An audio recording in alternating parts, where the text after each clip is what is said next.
Exodus. Exodus chapter 1. Now these are the names of the children of Israel which came into Egypt. Every man in his household came with Jacob: Reuben, Simeon, Levi, and Judah; Issachar, Zebulun, and Benjamin; Dan and Naphtali, Gad and Asher. And all the souls that came out of the loins of Jacob were 70 souls, for Joseph was in Egypt already. And Joseph died, and all his brethren, and all that generation. And the children of Israel were fruitful, and increased abundantly, and multiplied, and waxed exceedingly mighty, and the land was filled with them. Now there arose up a new king over Egypt, which knew not Joseph. And he said unto his people, Behold, the people of the children of Israel are more and mightier than we.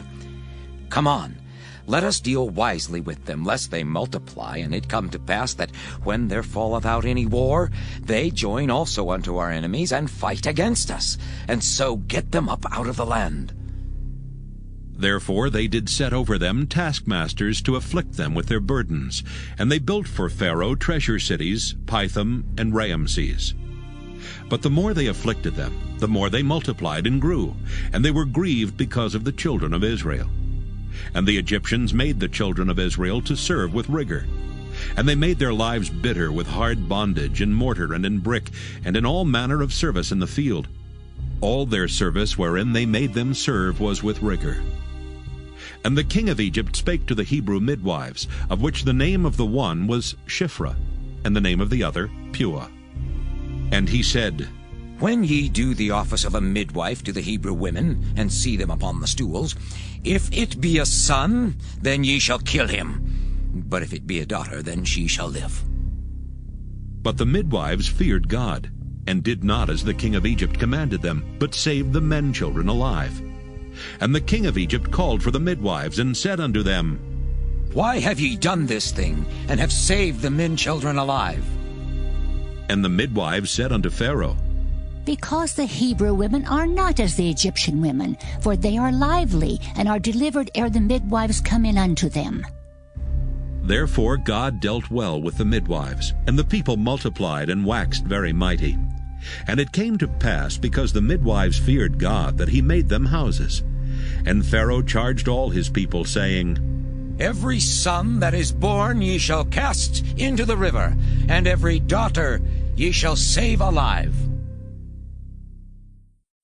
Exodus chapter 2.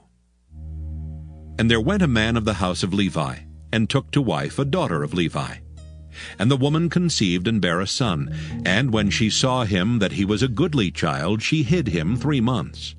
And when she could not longer hide him, she took for him an ark of bulrushes, and daubed it with slime and with pitch, and put the child therein. And she laid it in the flags by the river's brink. And his sister stood afar off to wit what would be done to him. And the daughter of Pharaoh came down to wash herself at the river, and her maidens walked along by the river's side. And when she saw the ark among the flags, she sent her maid to fetch it. And when she had opened it, she saw the child, and behold, the babe wept. And she had compassion on him, and said, This is one of the Hebrews' children. Then said his sister to Pharaoh's daughter, Shall I go and call to thee a nurse of the Hebrew woman, that she may nurse the child for thee? And Pharaoh's daughter said to her, Go. And the maid went and called the child's mother. And Pharaoh's daughter said unto her, Take this child away and nurse it for me, and I will give thee thy wages. And the woman took the child and nursed it.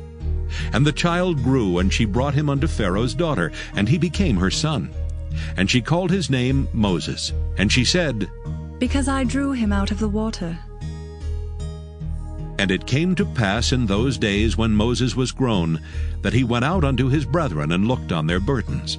And he spied an Egyptian smiting an Hebrew, one of his brethren. And he looked this way and that way, and when he saw that there was no man, he slew the Egyptian, and hid him in the sand.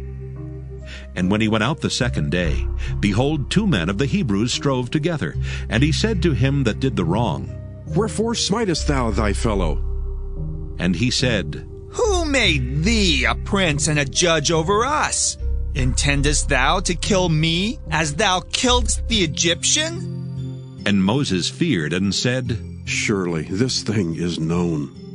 Now when Pharaoh heard this thing, he sought to slay Moses. But Moses fled from the face of Pharaoh and dwelt in the land of Midian, and he sat down by a well. Now the priest of Midian had 7 daughters, and they came and drew water and filled the troughs to water their father's flock. And the shepherds came and drove them away, but Moses stood up and helped them and watered their flock. And when they came to Reuel their father, he said, How is it that ye are come so soon today? And they said, An Egyptian delivered us out of the hand of the shepherds, and also drew water enough for us and watered the flock. And he said unto his daughters, And where is he? Why is it that ye have left the man? Call him, that he may eat bread. And Moses was content to dwell with the man, and he gave Moses Zipporah his daughter.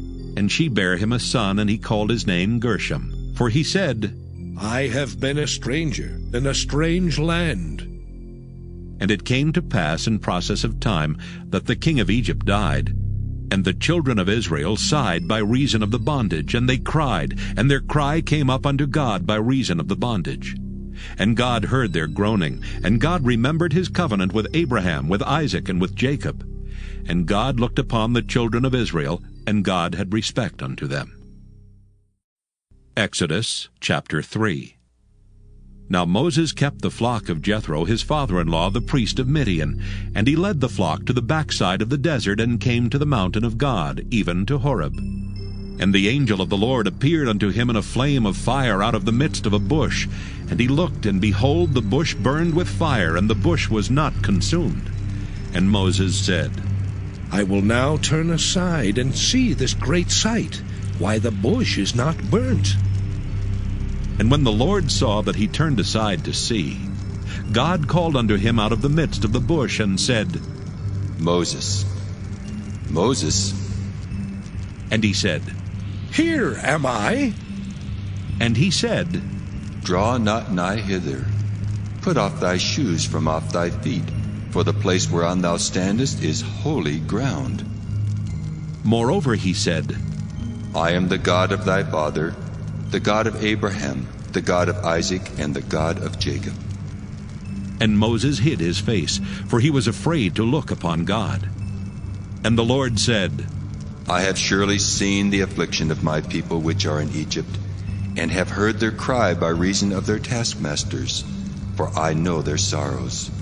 And I am come down to deliver them out of the hand of the Egyptians, and to bring them up out of that land unto a good land and a large, unto a land flowing with milk and honey, unto the place of the Canaanites, and the Hittites, and the Amorites, and the Perizzites, and the Hivites, and the Jebusites.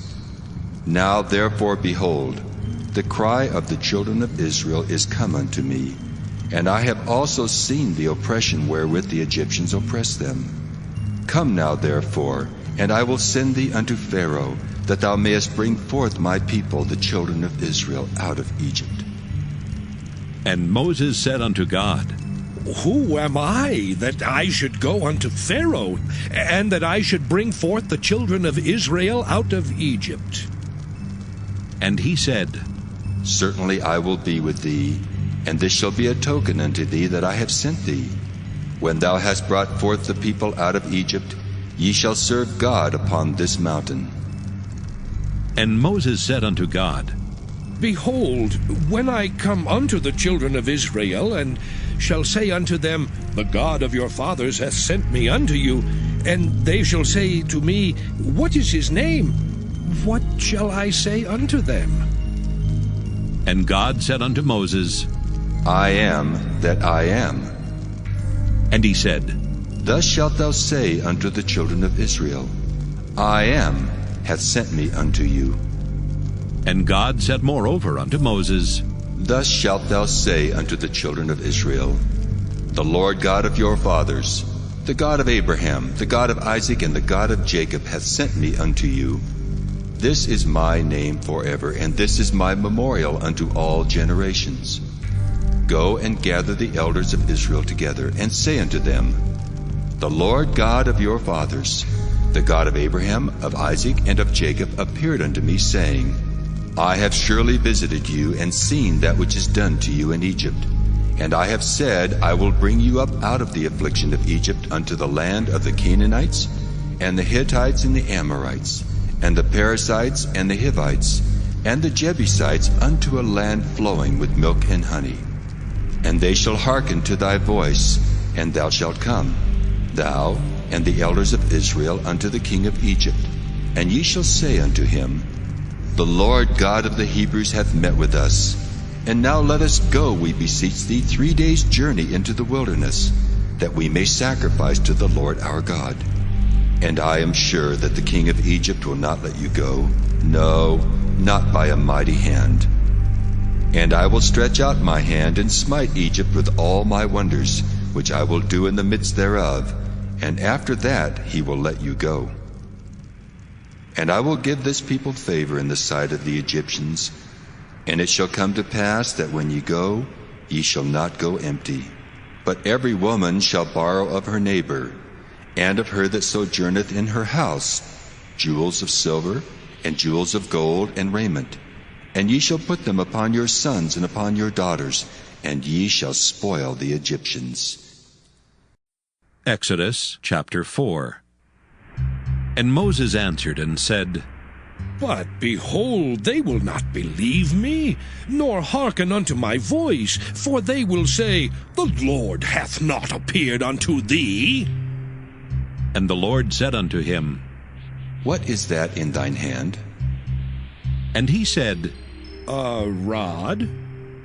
And he said, Cast it on the ground. And he cast it on the ground, and it became a serpent, and Moses fled from before it. And the Lord said unto Moses, Put forth thine hand, and take it by the tail. And he put forth his hand, and caught it, and it became a rod in his hand, that they may believe that the Lord God of their fathers, the God of Abraham, the God of Isaac, and the God of Jacob hath appeared unto thee. And the Lord said furthermore unto him, Put now thine hand into thy bosom. And he put his hand into his bosom, and when he took it out, behold, his hand was leprous as snow. And he said, Put thine hand into thy bosom again. And he put his hand into his bosom again, and plucked it out of his bosom, and behold, it was turned again as his other flesh. And it shall come to pass, if they will not believe thee, neither hearken to the voice of the first sign, that they will believe the voice of the latter sign. And it shall come to pass, if they will not believe also these 2 signs, neither hearken unto thy voice, that thou shalt take of the water of the river, and pour it upon the dry land. And the water which thou takest out of the river shall become blood upon the dry land. And Moses said unto the Lord, O my Lord, I am not eloquent, neither heretofore nor since thou hast spoken unto thy servant, but I am slow of speech, and of a slow tongue. And the Lord said unto him, Who hath made man's mouth? Or who maketh the dumb, or deaf, or the seeing, or the blind? Have not I the Lord? Now therefore go, and I will be with thy mouth, and teach thee what thou shalt say. And he said, O my Lord, send, I pray thee, by the hand of him whom thou wilt send. And the anger of the Lord was kindled against Moses, and he said, Is not Aaron the Levite thy brother? I know that he can speak well. And also, behold, he cometh forth to meet thee. And when he seeth thee, he will be glad in his heart. And thou shalt speak unto him, and put words in his mouth. And I will be with thy mouth, and with his mouth, and will teach you what ye shall do. And he shall be thy spokesman unto the people. And he shall be, even he shall be to thee instead of a mouth, and thou shalt be to him instead of God. And thou shalt take this rod in thine hand, wherewith thou shalt do signs. And Moses went and returned to Jethro his father-in-law, and said unto him, Let me go, I pray thee, and return unto my brethren which are in Egypt, and see whether they be yet alive. And Jethro said to Moses, Go in peace. And the Lord said unto Moses in Midian, Go, return into Egypt, for all the men are dead which sought thy life. And Moses took his wife and his sons, and set them upon an ass, and he returned to the land of Egypt. And Moses took the rod of God in his hand. And the Lord said unto Moses, When thou goest to return into Egypt, see that thou do all those wonders before Pharaoh which I put in thine hand. But I will harden his heart, that he shall not let the people go. And thou shalt say unto Pharaoh, Thus saith the Lord, Israel is my son, even my firstborn. And I say unto thee, Let my son go, that he may serve me. And if thou refuse to let him go, behold, I will slay thy son, even thy firstborn. And it came to pass by the way in the inn that the Lord met him, and sought to kill him. Then Zipporah took a sharp stone, and cut off the foreskin of her son, and cast it at his feet, and said, Surely a bloody husband art thou to me. So he let him go. Then she said, A bloody husband thou art, because of the circumcision. And the Lord said to Aaron, Go into the wilderness to meet Moses. And he went and met him in the mount of God, and kissed him. And Moses told Aaron all the words of the Lord who had sent him, and all the signs which he had commanded him. And Moses and Aaron went and gathered together all the elders of the children of Israel. And Aaron spake all the words which the Lord had spoken unto Moses, and did the signs in the sight of the people. And the people believed. And when they heard that the Lord had visited the children of Israel, and that he had looked upon their affliction, then they bowed their heads and worshipped. Exodus chapter 5. And afterward Moses and Aaron went in and told Pharaoh, Thus saith the Lord God of Israel, Let my people go, that they may hold a feast unto me in the wilderness. And Pharaoh said, Who is the Lord, that I should obey his voice to let Israel go? I know not the Lord, neither will I let Israel go. And they said, The God of the Hebrews hath met with us. Let us go, we pray thee, 3 days' journey into the desert, and sacrifice unto the Lord our God, lest he fall upon us with pestilence or with the sword. And the king of Egypt said unto them, Wherefore do ye, Moses and Aaron, let the people from their works? Get you unto your burdens. And Pharaoh said, Behold, the people of the land now are many, and ye make them rest from their burdens? And Pharaoh commanded the same day the taskmasters of the people and their officers, saying, Ye shall no more give the people straw to make brick, as heretofore. Let them go and gather straw for themselves, and the tale of the bricks which they did make heretofore ye shall lay upon them. Ye shall not diminish aught thereof. For they be idle. Therefore they cry, saying, Let us go and sacrifice to our God. Let their more work be laid upon the men, that they may labor therein, and let them not regard vain words. And the taskmasters of the people went out, and their officers, and they spake to the people, saying, Thus saith Pharaoh, I will not give you straw. Go ye, get you straw where ye can find it, yet not aught of your work shall be diminished. So the people were scattered abroad throughout all the land of Egypt to gather stubble instead of straw. And the taskmasters hasted them, saying, Fulfill your works, your daily tasks, as when there was straw. And the officers of the children of Israel, which Pharaoh's taskmasters had set over them, were beaten and demanded, Wherefore have ye not fulfilled your task in making brick both yesterday and today as heretofore? Then the officers of the children of Israel came and cried unto Pharaoh, saying, Wherefore dealest thou thus with thy servants? There is no straw given unto thy servants, and they say to us, Make brick, and behold, thy servants are beaten. But the fault is in thine own people. But he said, Ye are idle, therefore ye say, Let us go and do sacrifice to the Lord. Go therefore now and work, for there shall no straw be given you, yet shall ye deliver the tale of bricks. And the officers of the children of Israel did see that they were in evil case, after it was said, Ye shall not minish aught from your bricks of your daily task. And they met Moses and Aaron, who stood in the way as they came forth from Pharaoh. And they said unto them, The Lord look upon you and judge, because ye have made our Savior to be abhorred in the eyes of Pharaoh, and in the eyes of his servants, to put a sword in their hand to slay us. And Moses returned unto the Lord, and said, Lord, wherefore hast thou so evil entreated this people?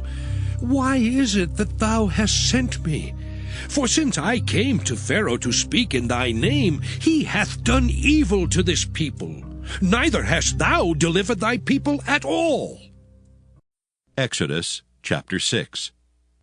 Then the Lord said unto Moses, Now shalt thou see what I will do to Pharaoh. For with a strong hand shall he let them go, and with a strong hand shall he drive them out of his land.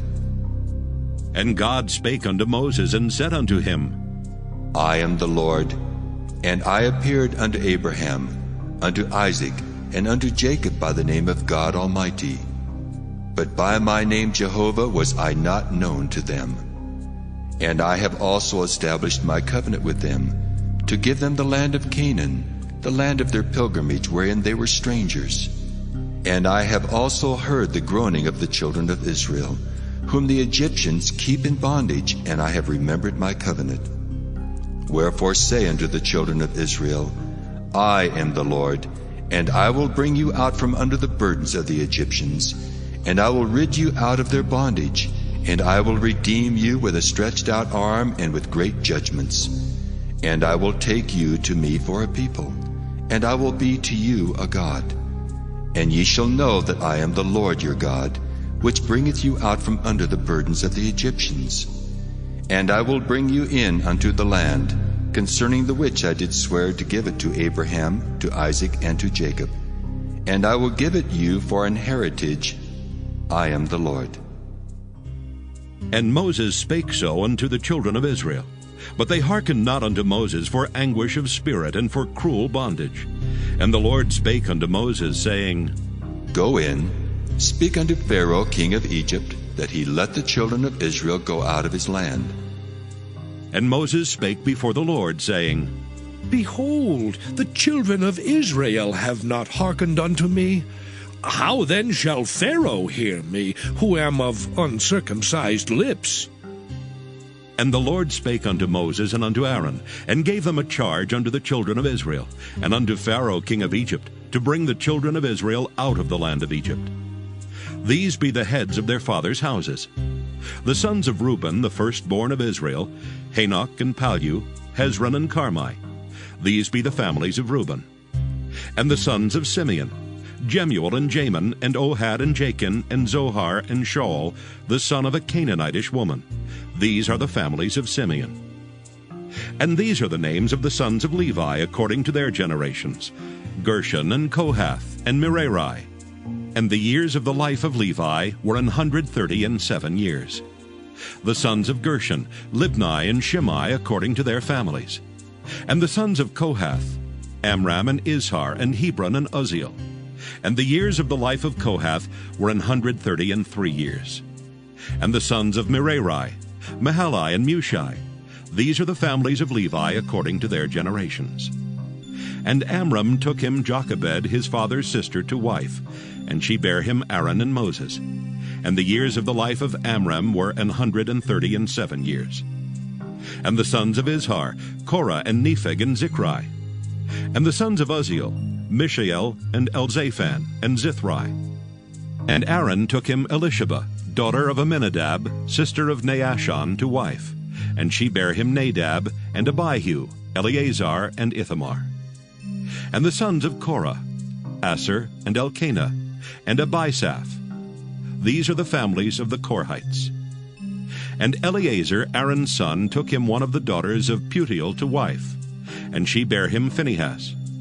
These are the heads of the fathers of the Levites according to their families. These are that Aaron and Moses, to whom the Lord said, Bring out the children of Israel from the land of Egypt, according to their armies. These are they which spake to Pharaoh king of Egypt, to bring out the children of Israel from Egypt. These are that Moses and Aaron. And it came to pass on the day when the Lord spake unto Moses in the land of Egypt, that the Lord spake unto Moses, saying, I am the Lord. Speak thou unto Pharaoh, king of Egypt, all that I say unto thee. And Moses said before the Lord, Lord, behold, I am of uncircumcised lips, and how shall Pharaoh hearken unto me? Exodus chapter 7. And the Lord said unto Moses, See, I have made thee a god to Pharaoh, and Aaron thy brother shall be thy prophet. Thou shalt speak all that I command thee, and Aaron thy brother shall speak unto Pharaoh, that he send the children of Israel out of his land. And I will harden Pharaoh's heart, and multiply my signs and my wonders in the land of Egypt. But Pharaoh shall not hearken unto you, that I may lay my hand upon Egypt, and bring forth mine armies, and my people the children of Israel out of the land of Egypt by great judgments. And the Egyptians shall know that I am the Lord, when I stretch forth mine hand upon Egypt, and bring out the children of Israel from among them. And Moses and Aaron did as the Lord commanded them, so did they. And Moses was 80 years old, and Aaron 83 years old, when they spake unto Pharaoh. And the Lord spake unto Moses and unto Aaron, saying, When Pharaoh shall speak unto you, saying, Show a miracle for you, then thou shalt say unto Aaron, Take thy rod and cast it before Pharaoh, and it shall become a serpent. And Moses and Aaron went in unto Pharaoh, and they did so as the Lord had commanded. And Aaron cast down his rod before Pharaoh and before his servants, and it became a serpent. Then Pharaoh also called the wise men and the sorcerers. Now the magicians of Egypt, they also did in like manner with their enchantments. For they cast down every man his rod, and they became serpents. But Aaron's rod swallowed up their rods. And he hardened Pharaoh's heart, that he hearkened not unto them, as the Lord had said. And the Lord said unto Moses, Pharaoh's heart is hardened, he refuseth to let the people go. Get thee unto Pharaoh in the morning. Lo, he goeth out unto the water, and thou shalt stand by the river's brink against he come. And the rod which was turned to a serpent shalt thou take in thine hand, and thou shalt say unto him, The Lord God of the Hebrews hath sent me unto thee, saying, Let my people go, that they may serve me in the wilderness. And behold, hitherto thou wouldst not hear. Thus saith the Lord, In this thou shalt know that I am the Lord. Behold, I will smite with the rod that is in mine hand upon the waters which are in the river, and they shall be turned to blood. And the fish that is in the river shall die, and the river shall stink, and the Egyptians shall loathe to drink of the water of the river.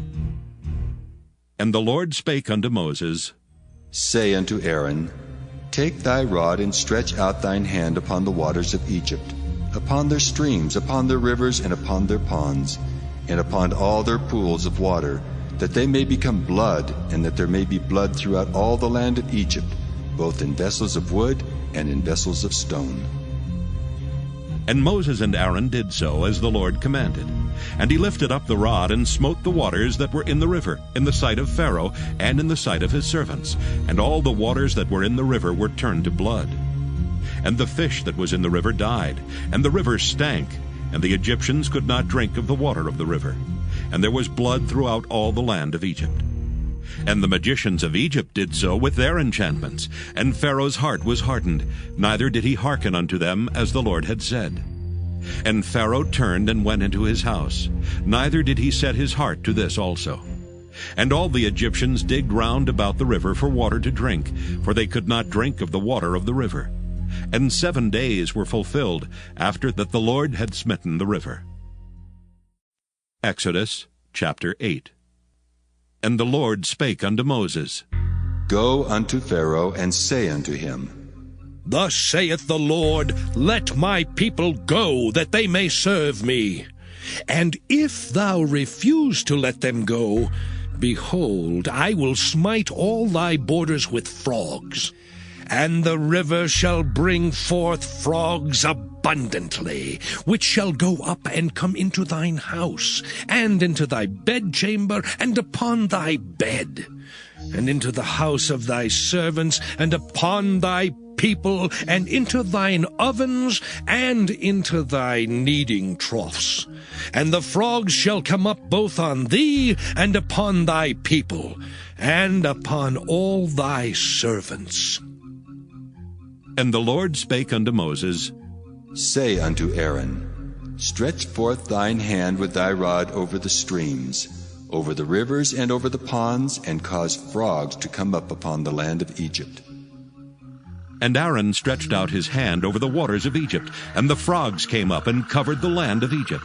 And the magicians did so with their enchantments, and brought up frogs upon the land of Egypt. Then Pharaoh called for Moses and Aaron, and said, Entreat the Lord that he may take away the frogs from me and from my people, and I will let the people go, that they may do sacrifice unto the Lord. And Moses said unto Pharaoh, Glory over me. When shall I entreat for thee, and for thy servants, and for thy people, to destroy the frogs from thee and thy houses, that they may remain in the river only? And he said, Tomorrow. And he said, Be it according to thy word, that thou mayest know that there is none like unto the Lord our God. And the frogs shall depart from thee, and from thy houses, and from thy servants, and from thy people. They shall remain in the river only. And Moses and Aaron went out from Pharaoh. And Moses cried unto the Lord because of the frogs which he had brought against Pharaoh. And the Lord did according to the word of Moses, and the frogs died out of the houses, out of the villages, and out of the fields. And they gathered them together upon heaps, and the land stank. But when Pharaoh saw that there was respite, he hardened his heart, and hearkened not unto them, as the Lord had said. And the Lord said unto Moses, Say unto Aaron, Stretch out thy rod, and smite the dust of the land, that it may become lice throughout all the land of Egypt. And they did so. For Aaron stretched out his hand with his rod, and smote the dust of the earth, and it became lice in man and in beast. All the dust of the land became lice throughout all the land of Egypt. And the magicians did so with their enchantments to bring forth lice, but they could not. So there were lice upon man and upon beast. Then the magician said unto Pharaoh, This is the finger of God. And Pharaoh's heart was hardened, and he hearkened not unto them, as the Lord had said. And the Lord said unto Moses, Rise up early in the morning, and stand before Pharaoh. Lo, he cometh forth to the water, and say unto him, Thus saith the Lord, Let my people go, that they may serve me. Else, if thou wilt not let my people go, behold, I will send swarms of flies upon thee, and upon thy servants, and upon thy people, and into thy houses. And the houses of the Egyptians shall be full of swarms of flies, and also the ground whereon they are. And I will sever in that day the land of Goshen, in which my people dwell, that no swarms of flies shall be there. To the end thou mayest know that I am the Lord in the midst of the earth. And I will put a division between my people and thy people. Tomorrow shall this sign be. And the Lord did so. And there came a grievous swarm of flies into the house of Pharaoh, and into his servants' houses, and into all the land of Egypt. The land was corrupted by reason of the swarm of flies. And Pharaoh called for Moses and for Aaron, and said, Go ye, sacrifice to your God in the land. And Moses said, It is not meet so to do, for we shall sacrifice the abomination of the Egyptians to the Lord our God. Lo, shall we sacrifice the abomination of the Egyptians before their eyes, and will they not stone us? We will go 3 days' journey into the wilderness, and sacrifice to the Lord our God, as he shall command us. And Pharaoh said, I will let you go, that ye may sacrifice to the Lord your God in the wilderness. Only ye shall not go very far away. Entreat for me. And Moses said, Behold, I go out from thee, and I will entreat the Lord that the swarms of flies may depart from Pharaoh, from his servants, and from his people tomorrow. But let not Pharaoh deal deceitfully any more in not letting the people go to sacrifice to the Lord. And Moses went out from Pharaoh and entreated the Lord. And the Lord did according to the word of Moses, and he removed the swarms of flies from Pharaoh, from his servants, and from his people. There remained not one. And Pharaoh hardened his heart at this time also, neither would he let the people go. Exodus chapter 9. Then the Lord said unto Moses, Go in unto Pharaoh, and tell him, Thus saith the Lord God of the Hebrews, Let my people go, that they may serve me. For if thou refuse to let them go, and wilt hold them still, behold, the hand of the Lord is upon thy cattle which is in the field, upon the horses, upon the asses, upon the camels, upon the oxen, and upon the sheep. There shall be a very grievous murrain. And the Lord shall sever between the cattle of Israel and the cattle of Egypt, and there shall nothing die of all that is the children's of Israel. And the Lord appointed a set time, saying, Tomorrow the Lord shall do this thing in the land. And the Lord did that thing on the morrow, and all the cattle of Egypt died. But of the cattle of the children of Israel died not one. And Pharaoh sent, and behold, there was not one of the cattle of the Israelites dead. And the heart of Pharaoh was hardened, and he did not let the people go. And the Lord said unto Moses and unto Aaron, Take to you handfuls of ashes of the furnace, and let Moses sprinkle it toward the heaven in the sight of Pharaoh. And it shall become small dust in all the land of Egypt, and shall be a boil breaking forth with blains upon man and upon beast, throughout all the land of Egypt. And they took ashes of the furnace and stood before Pharaoh. And Moses sprinkled it up toward heaven, and it became a boil breaking forth with blains upon man and upon beast. And the magicians could not stand before Moses because of the boils, for the boil was upon the magicians and upon all the Egyptians. And the Lord hardened the heart of Pharaoh, and he hearkened not unto them, as the Lord had spoken unto Moses. And the Lord said unto Moses, Rise up early in the morning, and stand before Pharaoh, and say unto him, Thus saith the Lord God of the Hebrews, Let my people go, that they may serve me. For I will at this time send all my plagues upon thine heart, and upon thy servants, and upon thy people, that thou mayest know that there is none like me in all the earth. For now I will stretch out my hand, that I may smite thee and thy people with pestilence, and thou shalt be cut off from the earth. And in very deed for this cause have I raised thee up, for to show in thee my power, and that my name may be declared throughout all the earth. As yet exaltest thou thyself against my people, that thou wilt not let them go? Behold, tomorrow, about this time, I will cause it to rain a very grievous hail, such as hath not been in Egypt since the foundation thereof, even until now. Send therefore now, and gather thy cattle, and all that thou hast in the field. For upon every man and beast which shall be found in the field, and shall not be brought home, the hail shall come down upon them, and they shall die. He that feared the word of the Lord among the servants of Pharaoh made his servants and his cattle flee into the houses.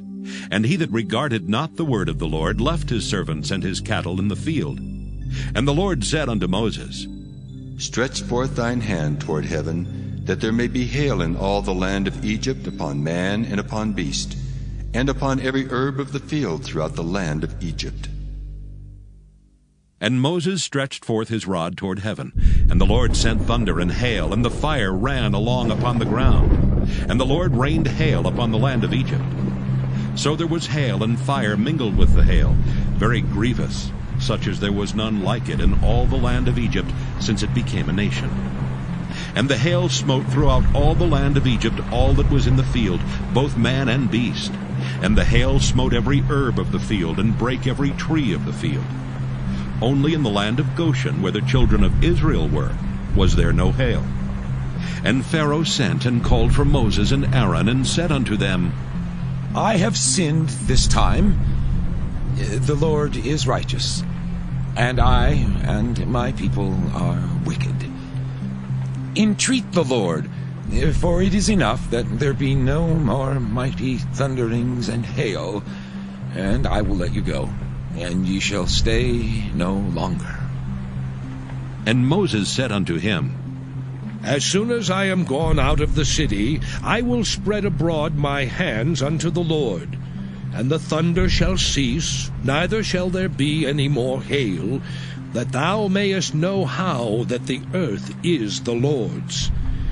But as for thee and thy servants, I know that ye will not yet fear the Lord God.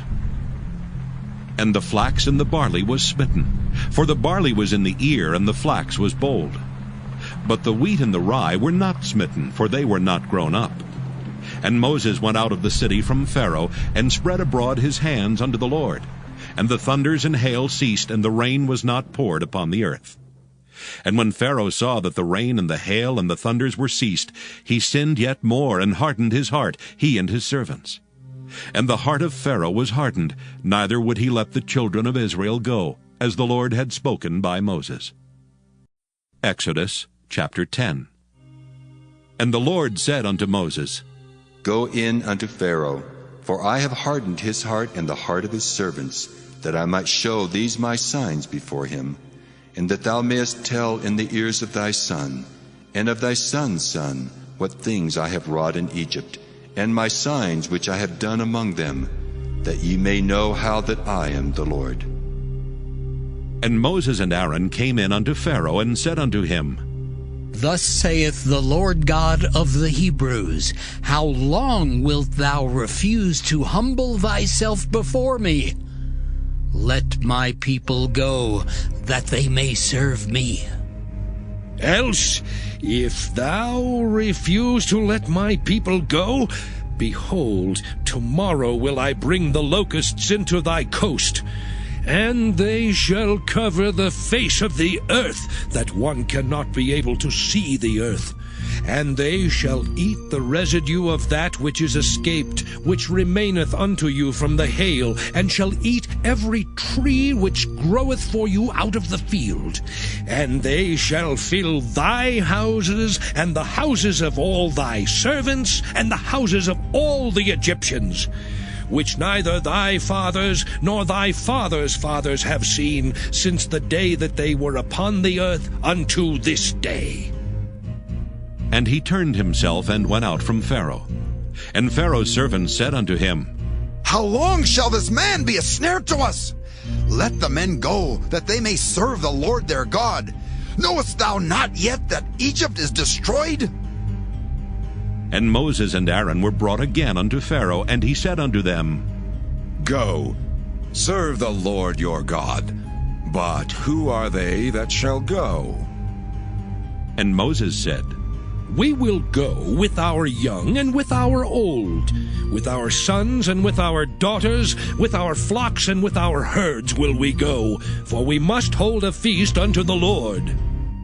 And he said unto them, Let the Lord be so with you, as I will let you go. And your little ones, look to it, for evil is before you. Not so. Go now, ye that are men, and serve the Lord, for that ye did desire. And they were driven out from Pharaoh's presence. And the Lord said unto Moses, Stretch out thine hand over the land of Egypt, for the locusts, that they may come up upon the land of Egypt, and eat every herb of the land, even all that the hail hath left.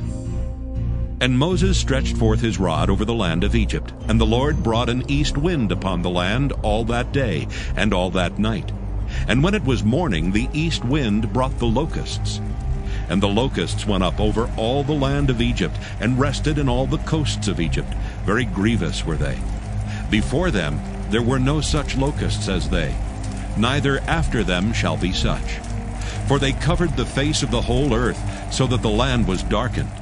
And they did eat every herb of the land, and all the fruit of the trees which the hail had left. And there remained not any green thing in the trees, or in the herbs of the field, through all the land of Egypt. Then Pharaoh called for Moses and Aaron in haste, and he said, I have sinned against the Lord your God and against you. Now therefore forgive, I pray thee, my sin only this once, and entreat the Lord your God that he may take away from me this death only. And he went out from Pharaoh and entreated the Lord. And the Lord turned a mighty strong west wind, which took away the locusts and cast them into the Red Sea. There remained not one locust in all the coasts of Egypt. But the Lord hardened Pharaoh's heart, so that he would not let the children of Israel go. And the Lord said unto Moses, Stretch out thine hand toward heaven, that there may be darkness over the land of Egypt, even darkness which may be felt. And Moses stretched forth his hand toward heaven, and there was a thick darkness in all the land of Egypt 3 days. They saw not one another, neither rose any from his place for 3 days. But all the children of Israel had light in their dwellings. And Pharaoh called unto Moses and said, Go ye, serve the Lord, only let your flocks and your herds be stayed. Let your little ones also go with you. And Moses said, Thou must give us also sacrifices and burnt offerings, that we may sacrifice unto the Lord our God. Our cattle also shall go with us. There shall not an hoof be left behind. For thereof must we take to serve the Lord our God. And we know not with what we must serve the Lord until we come thither. But the Lord hardened Pharaoh's heart, and he would not let them go. And Pharaoh said unto him, Get thee from me! Take heed to thyself, see my face no more, for in that day thou seest my face, thou shalt die. And Moses said, Thou hast spoken well. I will see thy face again no more. Exodus chapter 11. And the Lord said unto Moses, Yet will I bring one plague more upon Pharaoh and upon Egypt. Afterwards he will let you go hence. When he shall let you go, he shall surely thrust you out hence altogether. Speak now in the ears of the people, and let every man borrow of his neighbor, and every woman of her neighbor, jewels of silver and jewels of gold. And the Lord gave the people favor in the sight of the Egyptians. Moreover, the man Moses was very great in the land of Egypt, in the sight of Pharaoh's servants, and in the sight of the people. And Moses said, Thus saith the Lord, About midnight will I go out into the midst of Egypt, and all the firstborn in the land of Egypt shall die, from the firstborn of Pharaoh that sitteth upon his throne, even unto the firstborn of the maidservant that is behind the mill, and all the firstborn of beasts. And there shall be a great cry throughout all the land of Egypt, such as there was none like it, nor shall be like it any more. But against any of the children of Israel shall not a dog move his tongue, against man or beast, that ye may know how that the Lord doth put a difference between the Egyptians and Israel. And all these thy servants shall come down unto me, and bow down themselves unto me, saying, Get thee out, and all the people that follow thee. And after that I will go out. And he went out from Pharaoh in a great anger. And the Lord said unto Moses, Pharaoh shall not hearken unto you, that my wonders may be multiplied in the land of Egypt.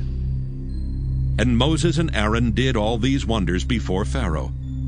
And the Lord hardened Pharaoh's heart, so that he would not let the children of Israel go out of his land. Exodus chapter 12. And the Lord spake unto Moses and Aaron in the land of Egypt, saying, This month shall be unto you the beginning of months. It shall be the first month of the year to you.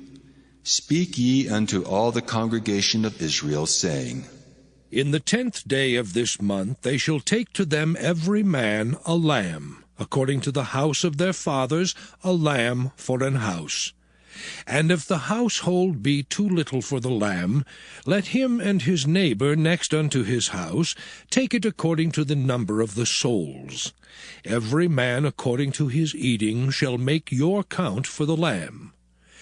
Your lamb shall be without blemish, a male of the first year. Ye shall take it out from the sheep or from the goats, and ye shall keep it up until the 14th day of the same month. And the whole assembly of the congregation of Israel shall kill it in the evening. And they shall take of the blood, and strike it on the 2 side posts, and on the upper doorpost of the houses, wherein they shall eat it.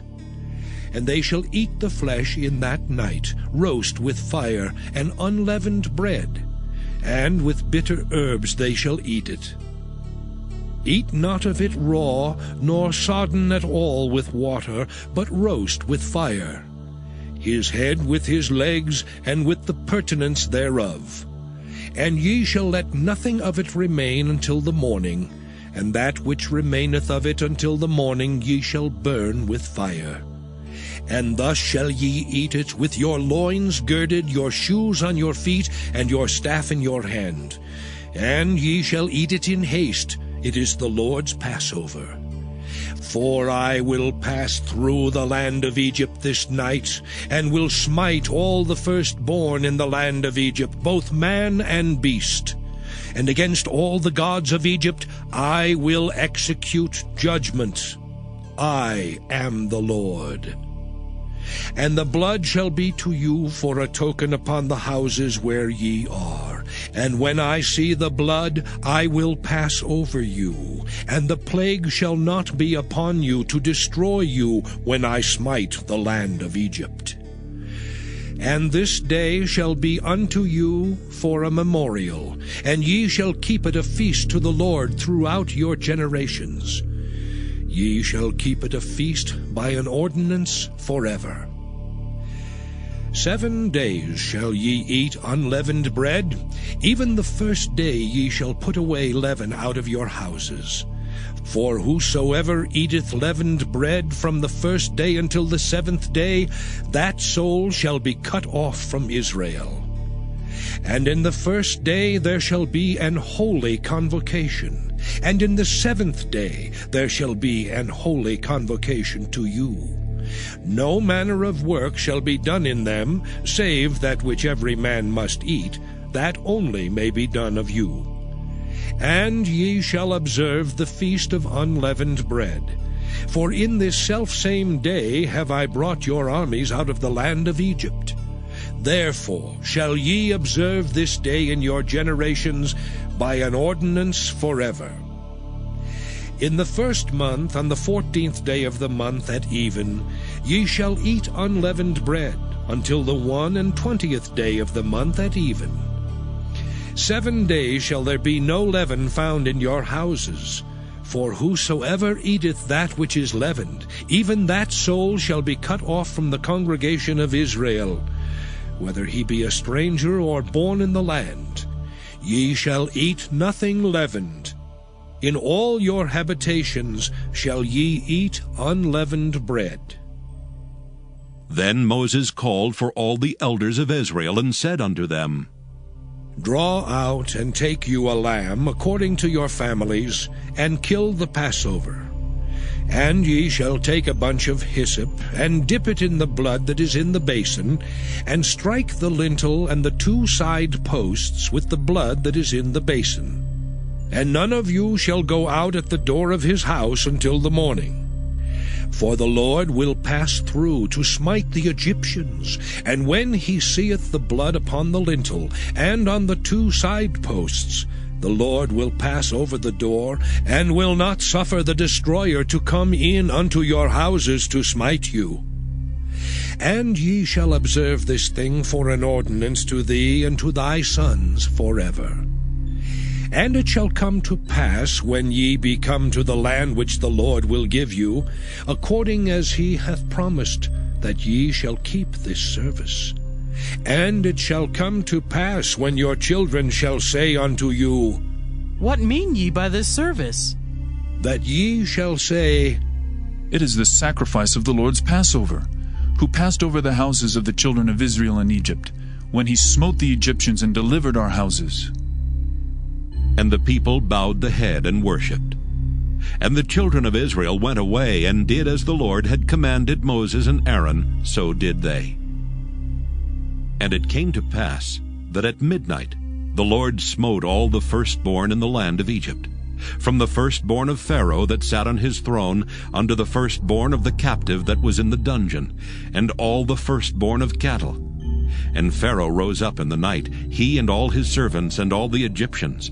And there was a great cry in Egypt, for there was not a house where there was not one dead.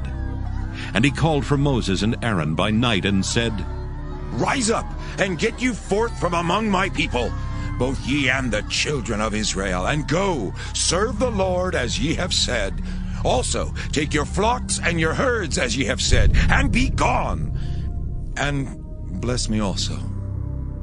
And the Egyptians were urgent upon the people, that they might send them out of the land in haste, for they said, We be all dead men.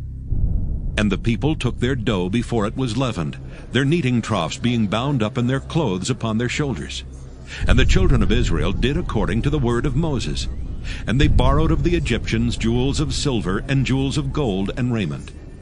And the Lord gave the people favor in the sight of the Egyptians, so that they lent unto them such things as they required, and they spoiled the Egyptians. And the children of Israel journeyed from Ramesses to Succoth, about 600,000 on foot that were men beside children. And a mixed multitude went up also with them, and flocks and herds, even very much cattle. And they baked unleavened cakes of the dough which they brought forth out of Egypt, for it was not leavened, because they were thrust out of Egypt and could not tarry, neither had they prepared for themselves any victual. Now the sojourning of the children of Israel who dwelt in Egypt was 430 years. And it came to pass at the end of the 430 years, even the selfsame day it came to pass, that all the hosts of the Lord went out from the land of Egypt. It is a night to be much observed unto the Lord for bringing them out from the land of Egypt. This is that night of the Lord to be observed of all the children of Israel in their generations. And the Lord said unto Moses and Aaron, This is the ordinance of the Passover. There shall no stranger eat thereof, but every man's servant that is bought for money, when thou hast circumcised him, then shall he eat thereof. A foreigner and an hired servant shall not eat thereof. In one house shall it be eaten. Thou shalt not carry forth aught of the flesh abroad out of the house, neither shall ye break a bone thereof. All the congregation of Israel shall keep it. And when a stranger shall sojourn with thee, and will keep the Passover to the Lord, let all his males be circumcised, and then let him come near and keep it. And he shall be as one that is born in the land, for no uncircumcised person shall eat thereof. One law shall be to him that is homeborn, and unto the stranger that sojourneth among you. Thus did all the children of Israel. As the Lord commanded Moses and Aaron, so did they. And it came to pass the selfsame day that the Lord did bring the children of Israel out of the land of Egypt by their armies. Exodus chapter 13. And the Lord spake unto Moses, saying, Sanctify unto me all the firstborn, whatsoever openeth the womb among the children of Israel, both of man and of beast, it is mine. And Moses said unto the people, Remember this day in which ye came out from Egypt, out of the house of bondage. For by strength of hand the Lord brought you out from this place.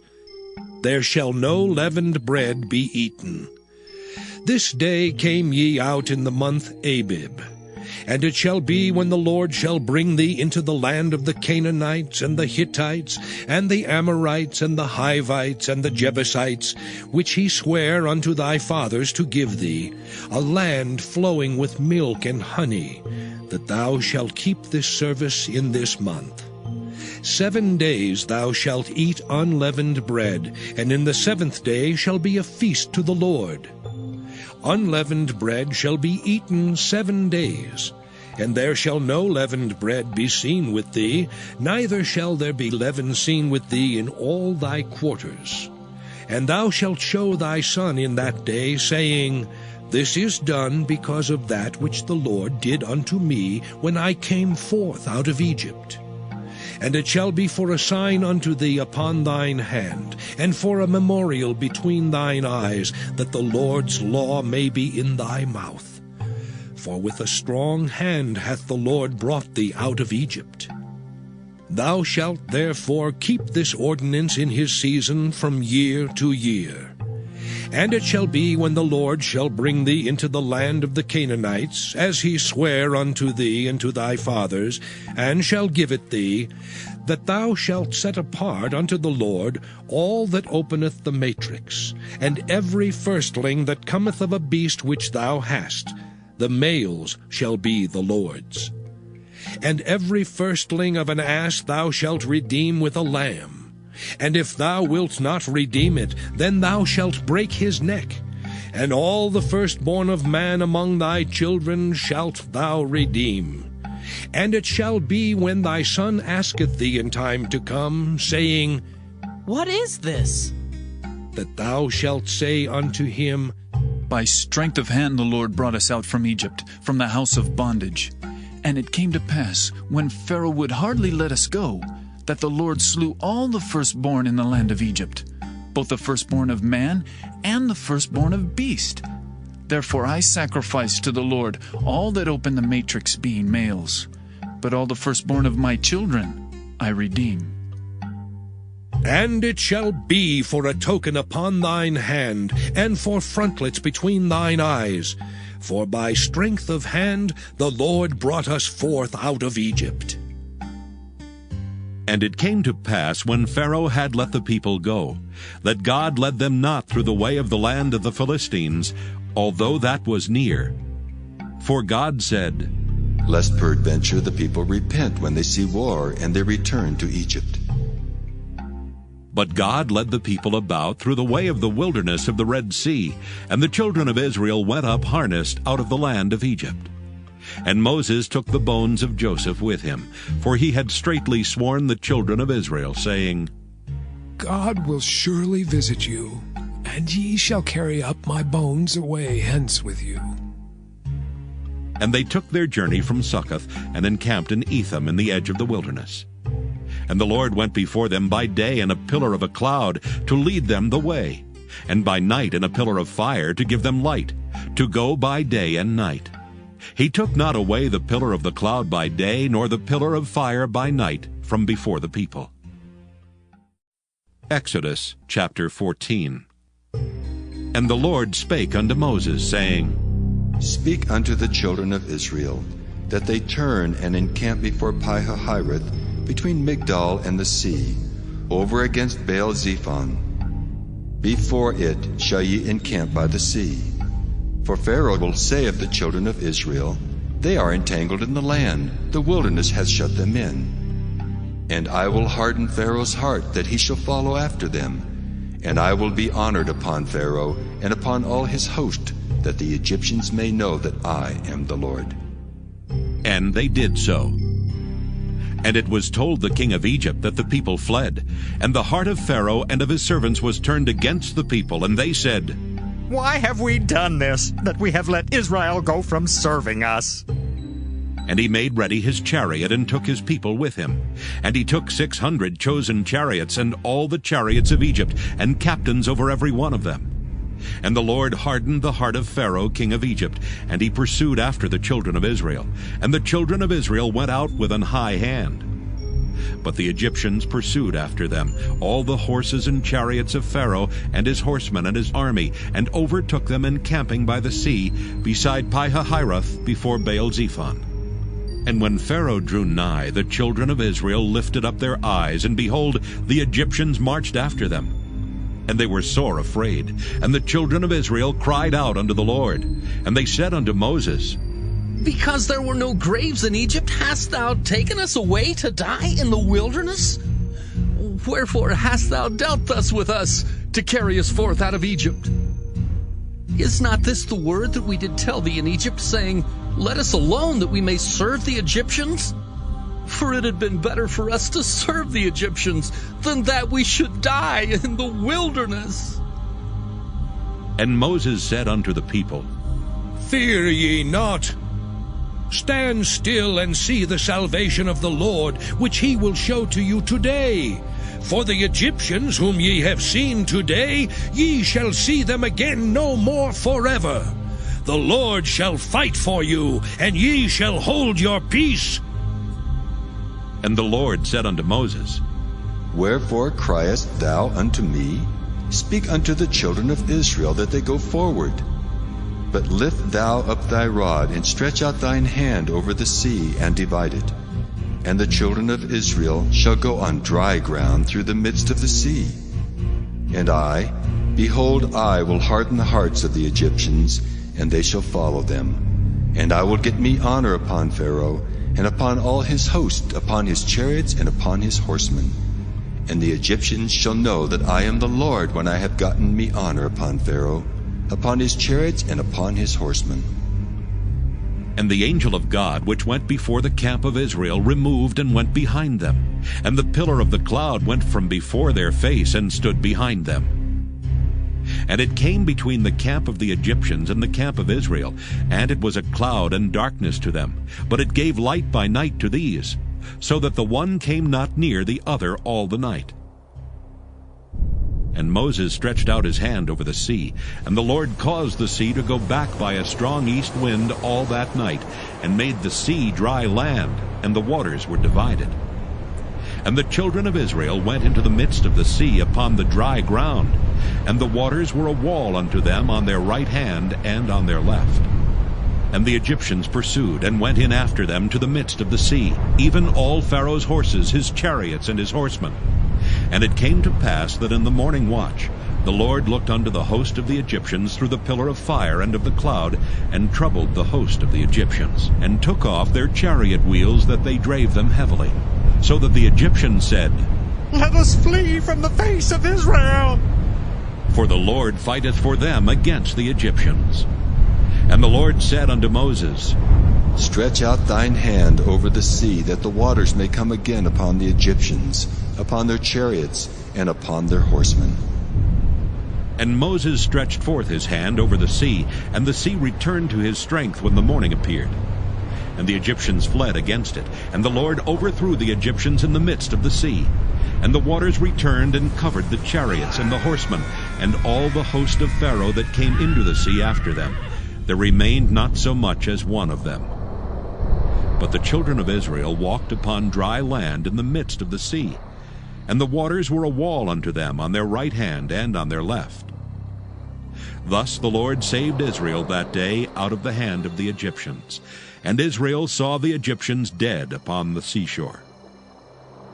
And Israel saw that great work which the Lord did upon the Egyptians. And the people feared the Lord, and believed the Lord and his servant Moses.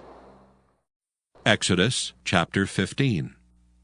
Then sang Moses and the children of Israel this song unto the Lord, and spake, saying, I will sing unto the Lord, for he hath triumphed gloriously. The horse and his rider hath he thrown into the sea. The Lord is my strength and song, and he is become my salvation. He is my God, and I will prepare him an habitation, my father's God, and I will exalt him. The Lord is a man of war, the Lord is his name. Pharaoh's chariots and his host hath he cast into the sea. His chosen captains also are drowned in the Red Sea. The depths have covered them, they sank into the bottom as a stone. Thy right hand, O Lord, is become glorious in power. Thy right hand, O Lord, hath dashed in pieces the enemy. And in the greatness of thine excellency, thou hast overthrown them that rose up against thee. Thou sentest forth thy wrath, which consumed them as stubble. And with a blast of thy nostrils the waters were gathered together. The flood stood upright as an heap, and the depths were congealed in the heart of the sea. The enemy said, I will pursue, I will overtake, I will divide the spoil. My lust shall be satisfied upon them. I will draw my sword, my hand shall destroy them. Thou didst blow with thy wind, the sea covered them, they sank as lead in the mighty waters. Who is like unto thee, O Lord, among the gods? Who is like thee, glorious in holiness, fearful in praises, doing wonders? Thou stretchest out thy right hand, the earth swallowed them. Thou in thy mercy hast led forth the people which thou hast redeemed. Thou hast guided them in thy strength unto thy holy habitation. The people shall hear and be afraid. Sorrow shall take hold on the inhabitants of Palestina. Then the dukes of Edom shall be amazed. The mighty men of Moab, trembling, shall take hold upon them. All the inhabitants of Canaan shall melt away. Fear and dread shall fall upon them. By the greatness of thine arm, they shall be as still as a stone. Till thy people pass over, O Lord, till the people pass over which thou hast purchased. Thou shalt bring them in and plant them in the mountain of thine inheritance, in the place, O Lord, which thou hast made for thee to dwell in the sanctuary, O Lord, which thy hands have established. The Lord shall reign forever and ever. For the horse of Pharaoh went in with his chariots and with his horsemen into the sea, and the Lord brought again the waters of the sea upon them. But the children of Israel went on dry land in the midst of the sea. And Miriam the prophetess, the sister of Aaron, took a timbrel in her hand, and all the women went out after her with timbrels and with dances. And Miriam answered them, Sing ye to the Lord, for he hath triumphed gloriously. The horse and his rider hath he thrown into the sea. So Moses brought Israel from the Red Sea, and they went out into the wilderness of Shur. And they went 3 days in the wilderness and found no water. And when they came to Marah, they could not drink of the waters of Marah, for they were bitter. Therefore the name of it was called Marah. And the people murmured against Moses, saying, What shall we drink? And he cried unto the Lord. And the Lord showed him a tree, which when he had cast into the waters were made sweet. There he made for them a statute and an ordinance, and there he proved them, and said, If thou wilt diligently hearken to the voice of the Lord thy God, and wilt do that which is right in his sight, and wilt give ear to his commandments, and keep all his statutes, I will put none of these diseases upon thee, which I have brought upon the Egyptians. For I am the Lord that healeth thee. And they came to Elim, where were 12 wells of water, and 70 palm trees, and they encamped there by the waters. Exodus chapter 16. And they took their journey from Elim, and all the congregation of the children of Israel came unto the wilderness of Sin, which is between Elim and Sinai, on the 15th day of the 2nd month after their departing out of the land of Egypt. And the whole congregation of the children of Israel murmured against Moses and Aaron in the wilderness. And the children of Israel said unto them, Would to God we had died by the hand of the Lord in the land of Egypt, when we sat by the flesh pots, and when we did eat bread to the full. For ye have brought us forth into this wilderness to kill this whole assembly with hunger. Then said the Lord unto Moses, Behold, I will rain bread from heaven for you, and the people shall go out and gather a certain rate every day, that I may prove them, whether they will walk in my law or no. And it shall come to pass that on the 6th day they shall prepare that which they bring in, and it shall be twice as much as they gather daily. And Moses and Aaron said unto all the children of Israel, At even then ye shall know that the Lord hath brought you out from the land of Egypt. And in the morning then ye shall see the glory of the Lord, for that he heareth your murmurings against the Lord. And what are we that ye murmur against us? And Moses said, This shall be when the Lord shall give you in the evening flesh to eat, and in the morning bread to the full. For that the Lord heareth your murmurings which ye murmur against him. And what are we? Your murmurings are not against us, but against the Lord. And Moses spake unto Aaron, Say unto all the congregation of the children of Israel, Come near before the Lord, for he hath heard your murmurings. And it came to pass, as Aaron spake unto the whole congregation of the children of Israel, that they looked toward the wilderness, and behold, the glory of the Lord appeared in the cloud. And the Lord spake unto Moses, saying, I have heard the murmurings of the children of Israel. Speak unto them, saying, At even ye shall eat flesh, and in the morning ye shall be filled with bread, and ye shall know that I am the Lord your God. And it came to pass, that at even the quails came up and covered the camp, and in the morning the dew lay round about the host. And when the dew that lay was gone up, behold, upon the face of the wilderness there lay a small round thing, as small as the hoarfrost on the ground. And when the children of Israel saw it, they said one to another, It is manna. For they wist not what it was. And Moses said unto them, This is the bread which the Lord hath given you to eat. This is the thing which the Lord hath commanded. Gather of it every man according to his eating, an omer for every man according to the number of your persons. Take ye every man for them which are in his tents. And the children of Israel did so, and gathered, some more, some less. And when they did meet it with an omer, he that gathered much had nothing over, and he that gathered little had no lack. They gathered every man according to his eating. And Moses said, Let no man leave of it till the morning. Notwithstanding they hearkened not unto Moses, but some of them left of it until the morning, and it bred worms and stank, and Moses was wroth with them. And they gathered it every morning, every man according to his eating, and when the sun waxed hot, it melted. And it came to pass that on the 6th day they gathered twice as much bread, 2 omers for one man. And all the rulers of the congregation came and told Moses. And he said unto them, This is that which the Lord hath said. Tomorrow is the rest of the holy Sabbath unto the Lord. Bake that which ye will bake today, and seethe that ye will seethe. And that which remaineth over lay up for you to be kept until the morning. And they laid it up till the morning as Moses bade, and it did not stink, neither was there any worm therein. And Moses said, Eat that today, for today is a Sabbath unto the Lord. Today ye shall not find it in the field.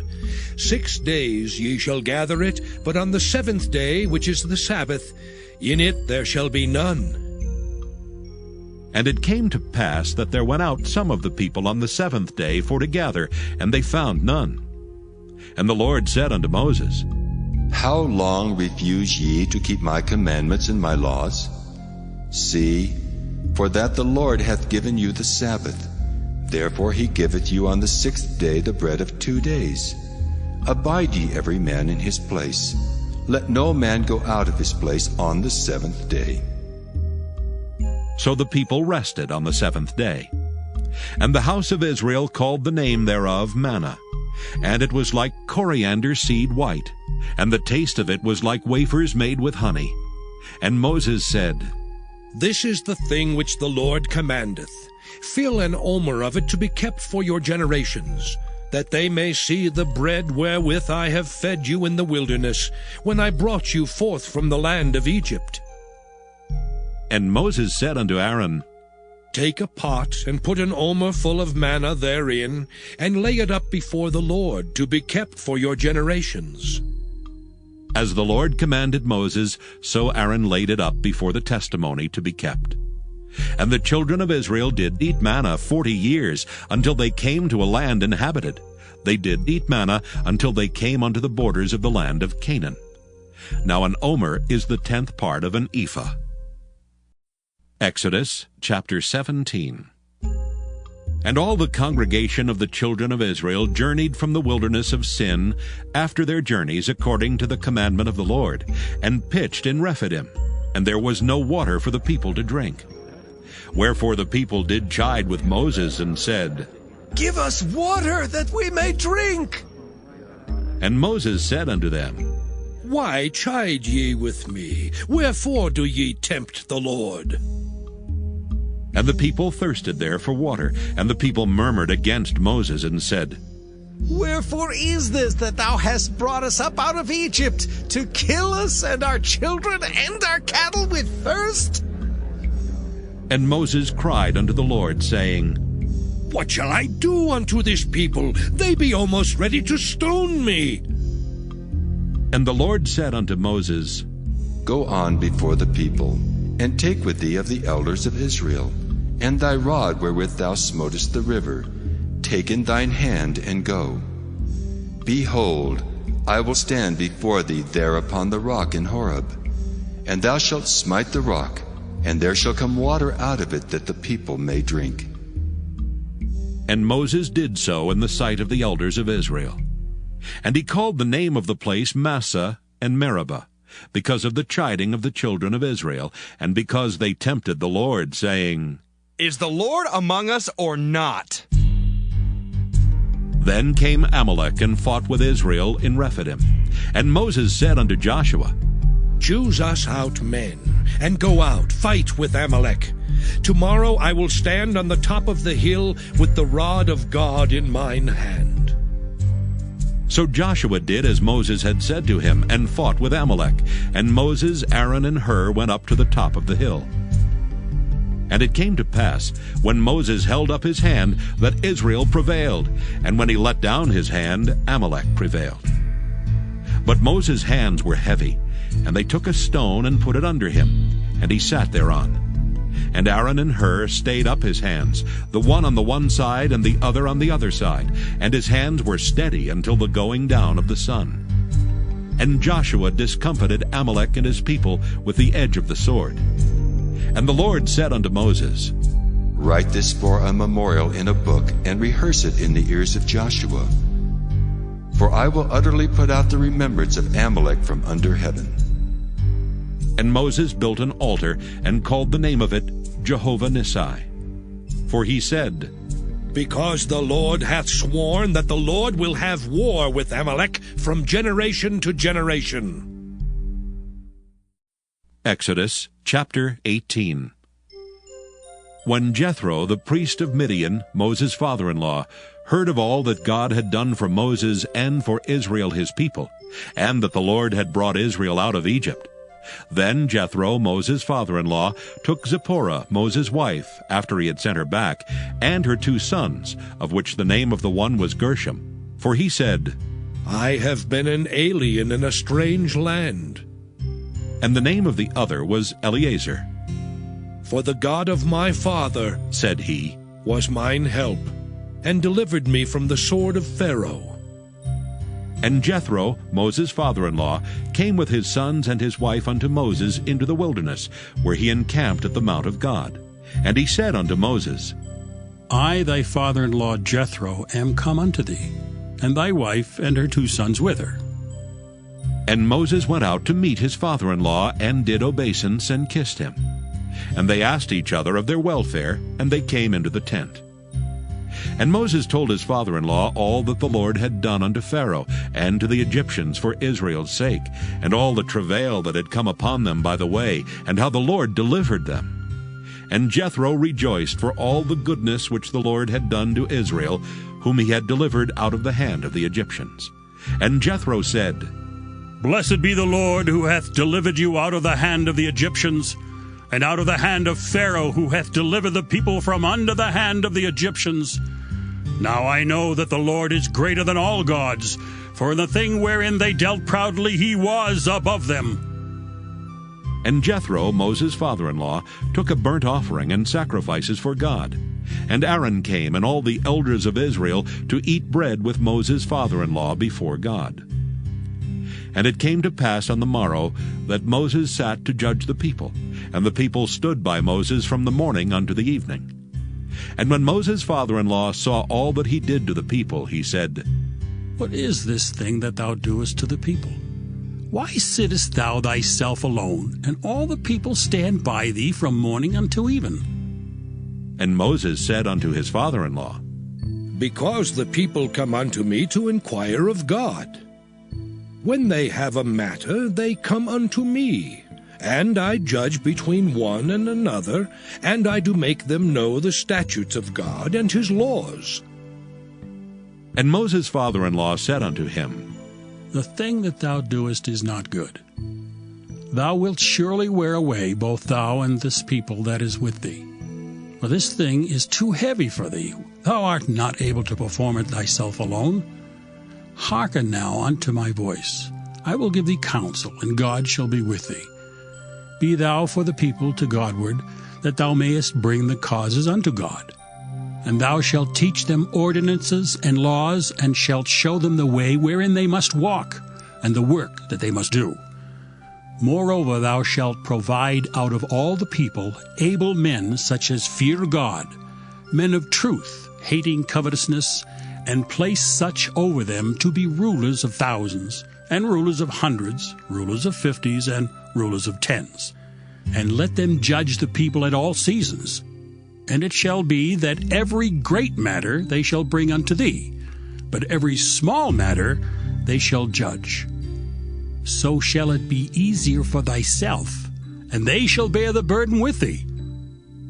If thou shalt do this thing, and God command thee so, then thou shalt be able to endure, and all this people shall also go to their place in peace.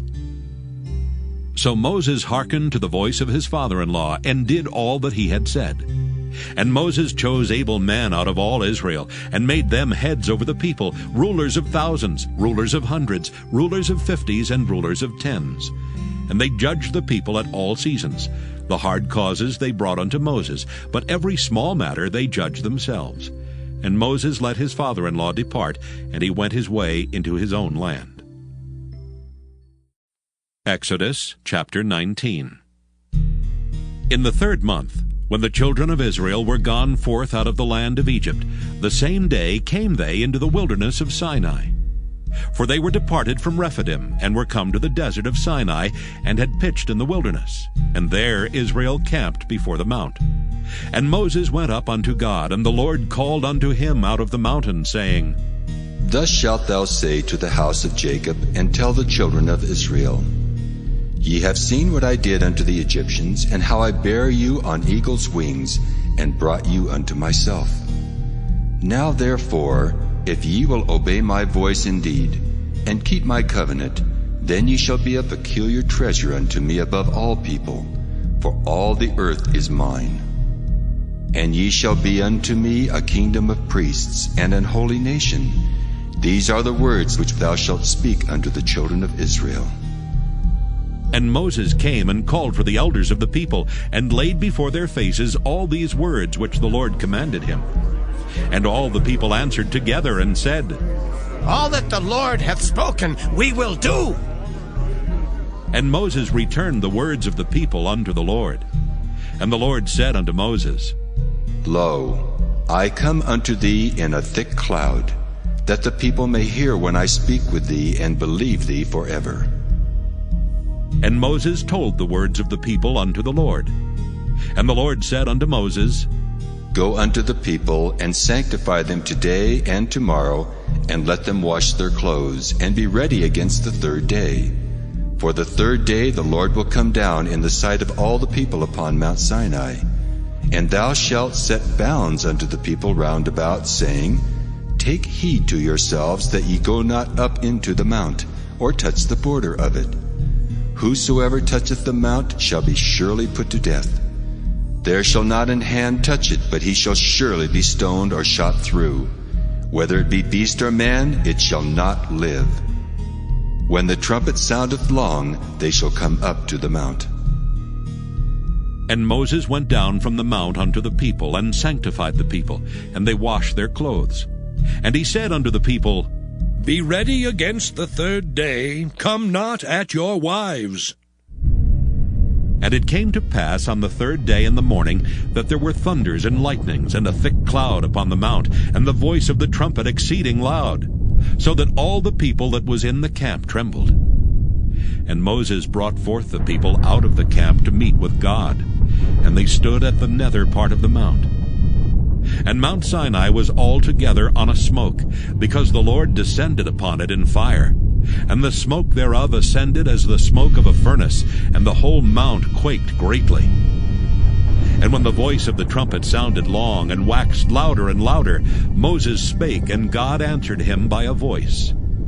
And the Lord came down upon Mount Sinai on the top of the mount. And the Lord called Moses up to the top of the mount, and Moses went up. And the Lord said unto Moses, Go down, charge the people, lest they break through unto the Lord to gaze, and many of them perish. And let the priests also, which come near to the Lord, sanctify themselves, lest the Lord break forth upon them. And Moses said unto the Lord, The people cannot come up to Mount Sinai, for thou chargest us, saying, Set bounds about the mount, and sanctify it. And the Lord said unto him, Away, get thee down, and thou shalt come up, thou and Aaron with thee. But let not the priests and the people break through to come up unto the Lord, lest he break forth upon them. So Moses went down unto the people, and spake unto them. Exodus chapter 20. And God spake all these words, saying, I am the Lord thy God, which have brought thee out of the land of Egypt, out of the house of bondage. Thou shalt have no other gods before me. Thou shalt not make unto thee any graven image, or any likeness of anything that is in heaven above, or that is in the earth beneath, or that is in the water under the earth. Thou shalt not bow down thyself to them, nor serve them. For I, the Lord thy God, am a jealous God, visiting the iniquity of the fathers upon the children unto the third and fourth generation of them that hate me, and showing mercy unto thousands of them that love me and keep my commandments. Thou shalt not take the name of the Lord thy God in vain, for the Lord will not hold him guiltless that taketh his name in vain. Remember the Sabbath day to keep it holy. 6 days shalt thou labor and do all thy work. But the seventh day is the Sabbath of the Lord thy God. In it thou shalt not do any work, thou, nor thy son, nor thy daughter, thy manservant, nor thy maidservant, nor thy cattle, nor thy stranger that is within thy gates. For in 6 days the Lord made heaven and earth, the sea, and all that in them is, and rested the seventh day. Wherefore the Lord blessed the Sabbath day, and hallowed it. Honor thy father and thy mother, that thy days may be long upon the land which the Lord thy God giveth thee. Thou shalt not kill. Thou shalt not commit adultery. Thou shalt not steal. Thou shalt not bear false witness against thy neighbor. Thou shalt not covet thy neighbor's house. Thou shalt not covet thy neighbor's wife, nor his manservant, nor his maidservant, nor his ox, nor his ass, nor anything that is thy neighbor's. And all the people saw the thunderings, and the lightnings, and the noise of the trumpet, and the mountain smoking. And when the people saw it, they removed and stood afar off. And they said unto Moses, Speak thou with us, and we will hear, but let not God speak with us, lest we die. And Moses said unto the people, Fear not, for God is come to prove you, and that his fear may be before your faces, that ye sin not. And the people stood afar off, and Moses drew near unto the thick darkness where God was. And the Lord said unto Moses, Thus thou shalt say unto the children of Israel, Ye have seen that I have talked with you from heaven. Ye shall not make with me gods of silver, neither shall ye make unto you gods of gold. An altar of earth thou shalt make unto me, and shalt sacrifice thereon thy burnt offerings, and thy peace offerings, thy sheep and thine oxen. In all places where I record my name, I will come unto thee, and I will bless thee. And if thou wilt make me an altar of stone, thou shalt not build it of hewn stone. For if thou lift up thy tool upon it, thou hast polluted it. Neither shalt thou go up by steps unto mine altar, that thy nakedness be not discovered thereon. Exodus chapter 21. Now these are the judgments which thou shalt set before them. If thou buy an Hebrew servant, 6 years he shall serve, and in the 7th he shall go out free for nothing. If he came in by himself, he shall go out by himself. If he were married, then his wife shall go out with him. If his master have given him a wife, and she have borne him sons or daughters, the wife and her children shall be her master's, and he shall go out by himself. And if the servant shall plainly say, I love my master, my wife and my children, I will not go out free, then his master shall bring him unto the judges. He shall also bring him to the door, or unto the door post. And his master shall bore his ear through with an awl, and he shall serve him forever.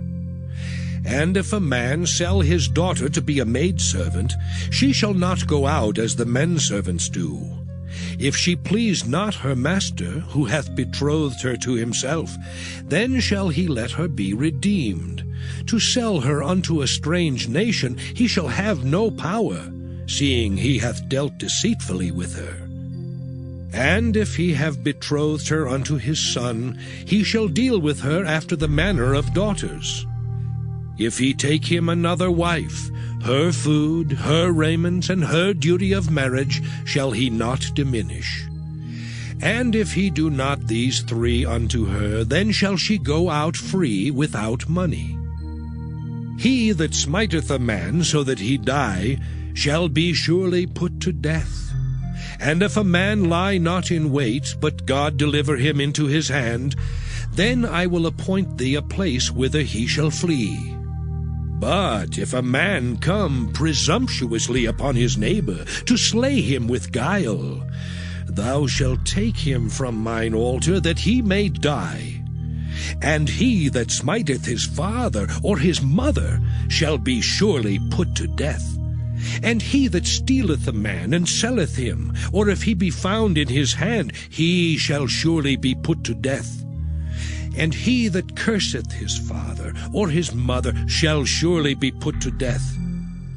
And if men strive together, and one smite another with a stone, or with his fist, and he die not, but keepeth his bed, if he rise again, and walk abroad upon his staff, then shall he that smote him be quit. Only he shall pay for the loss of his time, and shall cause him to be thoroughly healed. And if a man smite his servant or his maid with a rod, and he die under his hand, he shall be surely punished. Notwithstanding, if he continue a day or 2, he shall not be punished, for he is his money.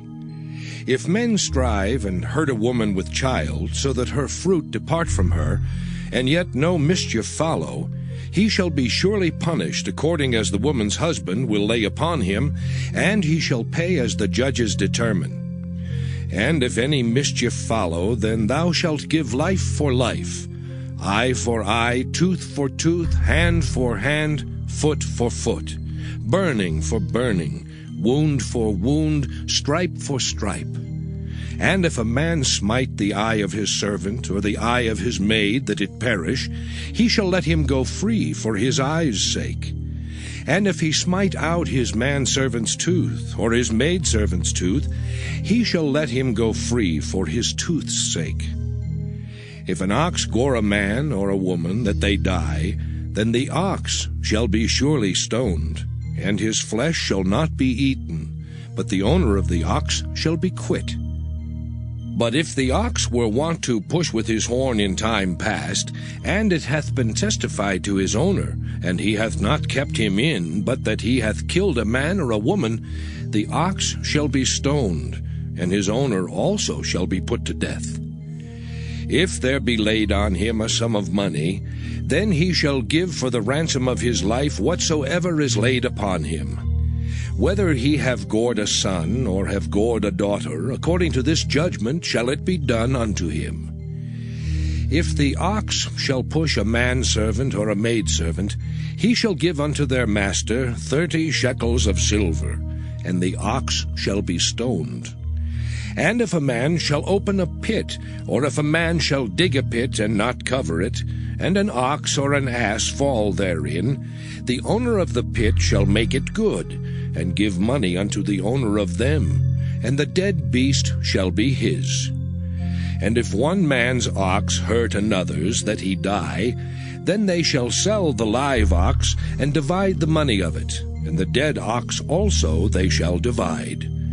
Or if it be known that the ox hath used to push in time past, and his owner hath not kept him in, he shall surely pay ox for ox, and the dead shall be his own.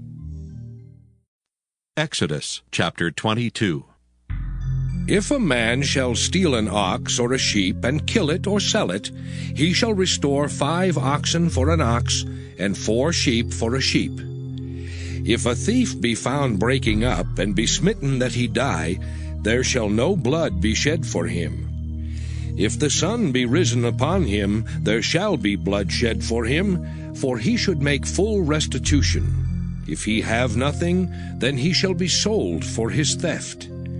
If the theft be certainly found in his hand alive, whether it be ox or ass or sheep, he shall restore double. If a man shall cause a field or vineyard to be eaten, and shall put in his beast, and shall feed in another man's field, of the best of his own field and of the best of his own vineyard shall he make restitution. If fire break out and catch in thorns, so that the stacks of corn or the standing corn or the field be consumed therewith, he that kindled the fire shall surely make restitution. If a man shall deliver unto his neighbor money or stuff to keep, and it be stolen out of the man's house, if the thief be found, let him pay double. If the thief be not found, then the master of the house shall be brought unto the judges, to see whether he have put his hand unto his neighbor's goods. For all manner of trespass, whether it be for ox, for ass, for sheep, for raiment, or for any manner of lost thing, which another challengeth to be his, the cause of both parties shall come before the judges. And whom the judges shall condemn, he shall pay double unto his neighbor. If a man deliver unto his neighbor an ass, or an ox, or a sheep, or any beast to keep, and it die, or be hurt, or driven away, no man seeing it, then shall an oath of the Lord be between them both, that he hath not put his hand unto his neighbor's goods, and the owner of it shall accept thereof, and he shall not make it good. And if it be stolen from him, he shall make restitution unto the owner thereof. If it be torn in pieces, then let him bring it for witness, and he shall not make good that which was torn. And if a man borrow aught of his neighbor, and it be hurt or die, the owner thereof being not with it, he shall surely make it good. But if the owner thereof be with it, he shall not make it good. If it be an hired thing, it came for his hire. And if a man entice a maid that is not betrothed, and lie with her, he shall surely endow her to be his wife. If her father utterly refuse to give her unto him, he shall pay money according to the dowry of virgins. Thou shalt not suffer a witch to live. Whosoever lieth with a beast shall surely be put to death. He that sacrificeth unto any god save unto the Lord only, he shall be utterly destroyed. Thou shalt neither vex a stranger nor oppress him, for ye were strangers in the land of Egypt. Ye shall not afflict any widow or fatherless child. If thou afflict them in any wise, and they cry at all unto me, I will surely hear their cry. and my wrath shall wax hot, and I will kill you with the sword, and your wives shall be widows, and your children fatherless. If thou lend money to any of my people that is poor by thee, thou shalt not be to him as an usurer, neither shalt thou lay upon him usury. If thou at all take thy neighbor's raiment to pledge, thou shalt deliver it unto him by that the sun goeth down. For that is his covering only, it is his raiment for his skin. Wherein shall he sleep? And it shall come to pass, when he crieth unto me, that I will hear, for I am gracious. Thou shalt not revile the gods, nor curse the ruler of thy people. Thou shalt not delay to offer the first of thy ripe fruits and of thy liquors. The firstborn of thy sons shalt thou give unto me. Likewise shalt thou do with thine oxen and with thy sheep. 7 days it shall be with his dam. On the 8th day thou shalt give it me. And ye shall be holy men unto me. Neither shall ye eat any flesh that is torn of beasts in the field. Ye shall cast it to the dogs. Exodus chapter 23. Thou shalt not raise a false report. Put not thine hand with the wicked to be an unrighteous witness. Thou shalt not follow a multitude to do evil. Neither shalt thou speak in a cause to decline after many to wrest judgment. Neither shalt thou countenance a poor man in his cause. If thou meet thine enemy's ox or his ass going astray, thou shalt surely bring it back to him again. If thou see the ass of him that hateth thee lying under his burden, and wouldest forbear to help him, thou shalt surely help with him. Thou shalt not wrest the judgment of thy poor in his cause. Keep thee far from a false matter, and the innocent and righteous slay thou not, for I will not justify the wicked. And thou shalt take no gift, for the gift blindeth the wise, and perverteth the words of the righteous. Also thou shalt not oppress a stranger, for ye know the heart of a stranger, seeing ye were strangers in the land of Egypt. And 6 years thou shalt sow thy land, and shalt gather in the fruits thereof. But the 7th year thou shalt let it rest and lie still, that the poor of thy people may eat, and what they leave the beasts of the field shall eat. In like manner thou shalt deal with thy vineyard and with thy oliveyard. 6 days thou shalt do thy work, and on the 7th day thou shalt rest. That thine ox and thine ass may rest, and the son of thy handmaid, and the stranger may be refreshed. And in all things that I have said unto you be circumspect, and make no mention of the name of other gods, neither let it be heard out of thy mouth. 3 times thou shalt keep a feast unto me in the year. Thou shalt keep the feast of unleavened bread. Thou shalt eat unleavened bread 7 days, as I commanded thee in the time appointed of the month Abib. For in it thou camest out from Egypt, and none shall appear before me empty. And the feast of harvest, the first fruits of thy labors, which thou hast sown in the field. And the feast of ingathering, which is in the end of the year, when thou hast gathered in thy labors out of the field. 3 times in the year all thy males shall appear before the Lord God. Thou shalt not offer the blood of my sacrifice with leavened bread, neither shall the fat of my sacrifice remain until the morning. The first of the firstfruits of thy land thou shalt bring into the house of the Lord thy God. Thou shalt not see the kid in his mother's milk. Behold, I send an angel before thee to keep thee in the way, and to bring thee into the place which I have prepared. Beware of him, and obey his voice. Provoke him not, for he will not pardon your transgressions, for my name is in him. But if thou shalt indeed obey his voice, and do all that I speak, then I will be an enemy unto thine enemies, and an adversary unto thine adversaries. For mine angel shall go before thee, and bring thee in unto the Amorites and the Hittites and the Perizzites, and the Canaanites and Hivites and the Jebusites, and I will cut them off. Thou shalt not bow down to their gods, nor serve them, nor do after their works, but thou shalt utterly overthrow them, and quite break down their images. And ye shall serve the Lord your God, and he shall bless thy bread and thy water, and I will take sickness away from the midst of thee. There shall nothing cast their young, nor be barren in thy land. The number of thy days I will fulfill. I will send my fear before thee, and will destroy all the people to whom thou shalt come, and I will make all thine enemies turn their backs unto thee. And I will send hornets before thee, which shall drive out the Hivite, the Canaanite, and the Hittite from before thee. I will not drive them out from before thee in 1 year, lest the land become desolate, and the beast of the field multiply against thee. By little and little I will drive them out from before thee, until thou be increased and inherit the land.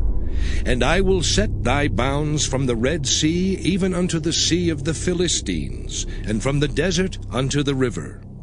For I will deliver the inhabitants of the land into your hand, and thou shalt drive them out before thee. Thou shalt make no covenant with them, nor with their gods. They shall not dwell in thy land, lest they make thee sin against me. For if thou serve their gods, it will surely be a snare unto thee. Exodus chapter 24. And he said unto Moses, Come up unto the Lord, thou and Aaron, Nadab and Abihu, and 70 of the elders of Israel, and worship ye afar off. And Moses alone shall come near the Lord. But they shall not come nigh, neither shall the people go up with him. And Moses came and told the people all the words of the Lord, and all the judgments. And all the people answered with one voice, and said, All the words which the Lord hath said will we do.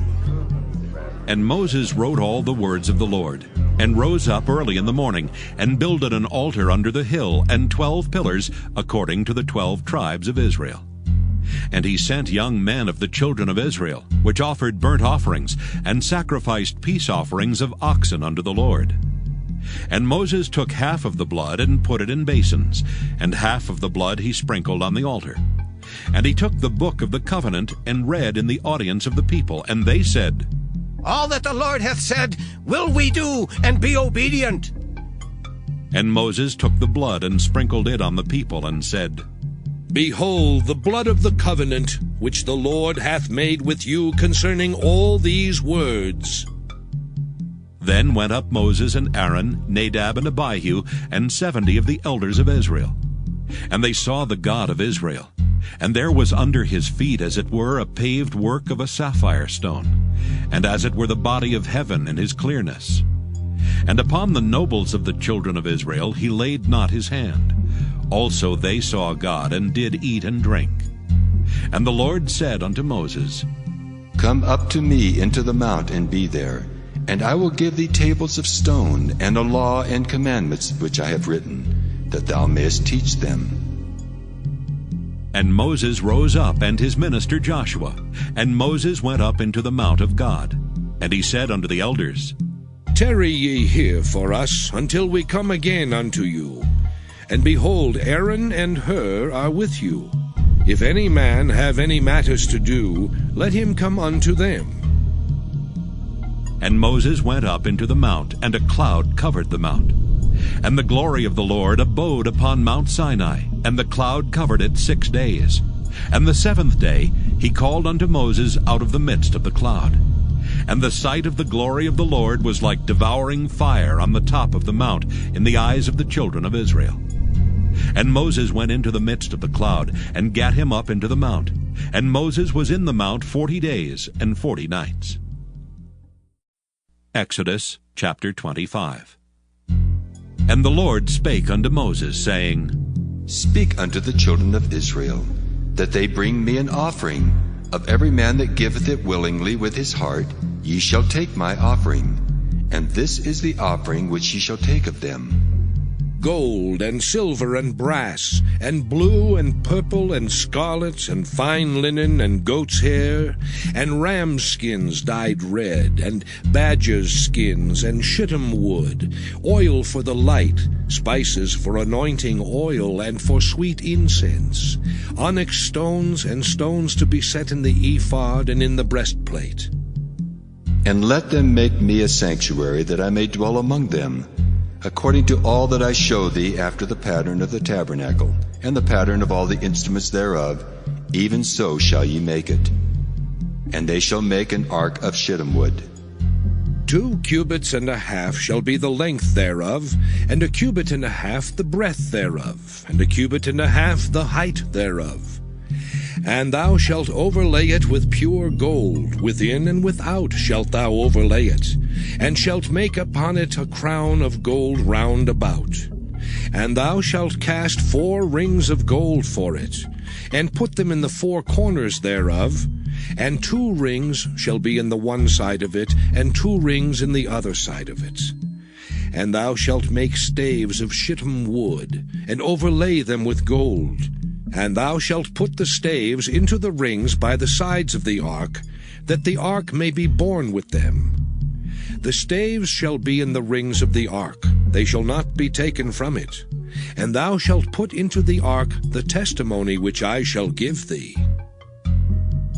And thou shalt make a mercy seat of pure gold. 2 cubits and a half shall be the length thereof, and a cubit and a half the breadth thereof. And thou shalt make 2 cherubims of gold. Of beaten work shalt thou make them, in the 2 ends of the mercy seat. And make 1 cherub on the one end, and the other cherub on the other end. Even of the mercy seat shall ye make the cherubims on the 2 ends thereof. And the cherubims shall stretch forth their wings on high, covering the mercy seat with their wings, and their faces shall look one to another. Toward the mercy seat shall the faces of the cherubims be. And thou shalt put the mercy seat above upon the ark, and in the ark thou shalt put the testimony that I shall give thee. And there I will meet with thee, and I will commune with thee from above the mercy seat, from between the 2 cherubims which are upon the ark of the testimony, of all things which I will give thee in commandment unto the children of Israel. Thou shalt also make a table of shittim wood. 2 cubits shall be the length thereof, and a cubit the breadth thereof, and a cubit and a half the height thereof. And thou shalt overlay it with pure gold, and make thereto a crown of gold round about. And thou shalt make unto it a border of an hand breadth round about. And thou shalt make a golden crown to the border thereof round about. And thou shalt make for it 4 rings of gold, and put the rings in the 4 corners that are on the 4 feet thereof. Over against the border shall the rings be for places of the staves to bear the table. And thou shalt make the staves of shittim wood, and overlay them with gold, that the table may be borne with them. And thou shalt make the dishes thereof, and spoons thereof, and covers thereof, and bowls thereof, to cover withal. Of pure gold shalt thou make them. And thou shalt set upon the table showbread before me alway. And thou shalt make a candlestick of pure gold. Of beaten work shall the candlestick be made, his shaft and his branches, his bowls, his knops and his flowers shall be of the same. And 6 branches shall come out of the sides of it, 3 branches of the candlestick out of the one side, and 3 branches of the candlestick out of the other side. 3 bowls made like unto almonds, with a knop and a flower in one branch, and 3 bowls made like almonds in the other branch, with a knop and a flower, so in the 6 branches that come out of the candlestick. And in the candlestick shall be 4 bowls made like unto almonds, with their knops and their flowers. And there shall be a knop under 2 branches of the same, and a knop under 2 branches of the same, and a knop under 2 branches of the same, according to the 6 branches that proceed out of the candlestick. Their knops and their branches shall be of the same, All it shall be one beaten work of pure gold. And thou shalt make the 7 lamps thereof, and they shall light the lamps thereof, that they may give light over against it. And the tongs thereof, and the snuff dishes thereof, shall be of pure gold. Of a talent of pure gold shall he make it, with all these vessels. And look that thou make them after their pattern, which was showed thee in the mount. Exodus chapter 26. Moreover, thou shalt make the tabernacle, with 10 curtains of fine twined linen, and blue, and purple, and scarlet. With cherubims of cunning work shalt thou make them. The length of one curtain shall be 28 cubits, and the breadth of one curtain 4 cubits, and every one of the curtains shall have one measure. The 5 curtains shall be coupled together one to another, and other 5 curtains shall be coupled one to another. And thou shalt make loops of blue upon the edge of the one curtain from the selvage in the coupling, and likewise shalt thou make in the uttermost edge of another curtain in the coupling of the second. 50 loops shalt thou make in the one curtain, and 50 loops shalt thou make in the edge of the curtain that is in the coupling of the second, that the loops may take hold one of another. And thou shalt make 50 taches of gold, and couple the curtains together with the taches, and it shall be one tabernacle. And thou shalt make curtains of goat's hair to be a covering upon the tabernacle. 11 curtains shalt thou make. The length of one curtain shall be 30 cubits, and the breadth of one curtain 4 cubits, and the 11 curtains shall be all of one measure. And thou shalt couple 5 curtains by themselves, and 6 curtains by themselves, and shalt double the 6th curtain in the forefront of the tabernacle. And thou shalt make 50 loops on the edge of the one curtain that is outmost in the coupling, and 50 loops in the edge of the curtain which coupleth the second. And thou shalt make 50 taches of brass, and put the taches into the loops, and couple the tent together, that it may be one. And the remnant that remaineth of the curtains of the tent, the half curtain that remaineth, shall hang over the backside of the tabernacle. And a cubit on the one side, and a cubit on the other side of that which remaineth in the length of the curtains of the tent, it shall hang over the sides of the tabernacle on this side and on that side, to cover it. And thou shalt make a covering for the tent of rams' skins dyed red, and a covering above of badgers' skins. And thou shalt make boards for the tabernacle of shittim wood standing up. 10 cubits shall be the length of a board, and a cubit and a half shall be the breadth of one board. 2 tenons shall there be in one board, set in order one against another. Thus shalt thou make for all the boards of the tabernacle. And thou shalt make the boards for the tabernacle, 20 boards on the south side southward. And thou shalt make 40 sockets of silver under the 20 boards, 2 sockets under one board for his 2 tenons, and 2 sockets under another board for his 2 tenons. And for the second side of the tabernacle, on the north side, there shall be 20 boards, and there 40 sockets of silver, 2 sockets under one board, and 2 sockets under another board. And for the sides of the tabernacle westward thou shalt make 6 boards, and 2 boards shalt thou make for the corners of the tabernacle in the 2 sides. And they shall be coupled together beneath, and they shall be coupled together above the head of it unto one ring. Thus shall it be for them both. They shall be for the 2 corners. And they shall be 8 boards, and their sockets of silver 16 sockets, 2 sockets under one board, and 2 sockets under another board. And thou shalt make bars of shittim wood, 5 for the boards of the one side of the tabernacle, and 5 bars for the boards of the other side of the tabernacle, and 5 bars for the boards of the side of the tabernacle for the 2 sides westward. And the middle bar in the midst of the boards shall reach from end to end. And thou shalt overlay the boards with gold, and make their rings of gold for places for the bars. And thou shalt overlay the bars with gold. And thou shalt rear up the tabernacle according to the fashion thereof which was showed thee in the mount. And thou shalt make a veil of blue and purple and scarlet and fine twined linen of cunning work. With cherubims shall it be made. And thou shalt hang it upon 4 pillars of shittim wood overlaid with gold. Their hooks shall be of gold upon the 4 sockets of silver. And thou shalt hang up the veil under the taches, that thou mayest bring in thither within the veil the ark of the testimony. And the veil shall divide unto you between the holy place and the most holy. And thou shalt put the mercy seat upon the ark of the testimony in the most holy place. And thou shalt set the table without the veil, and the candlestick over against the table on the side of the tabernacle toward the south.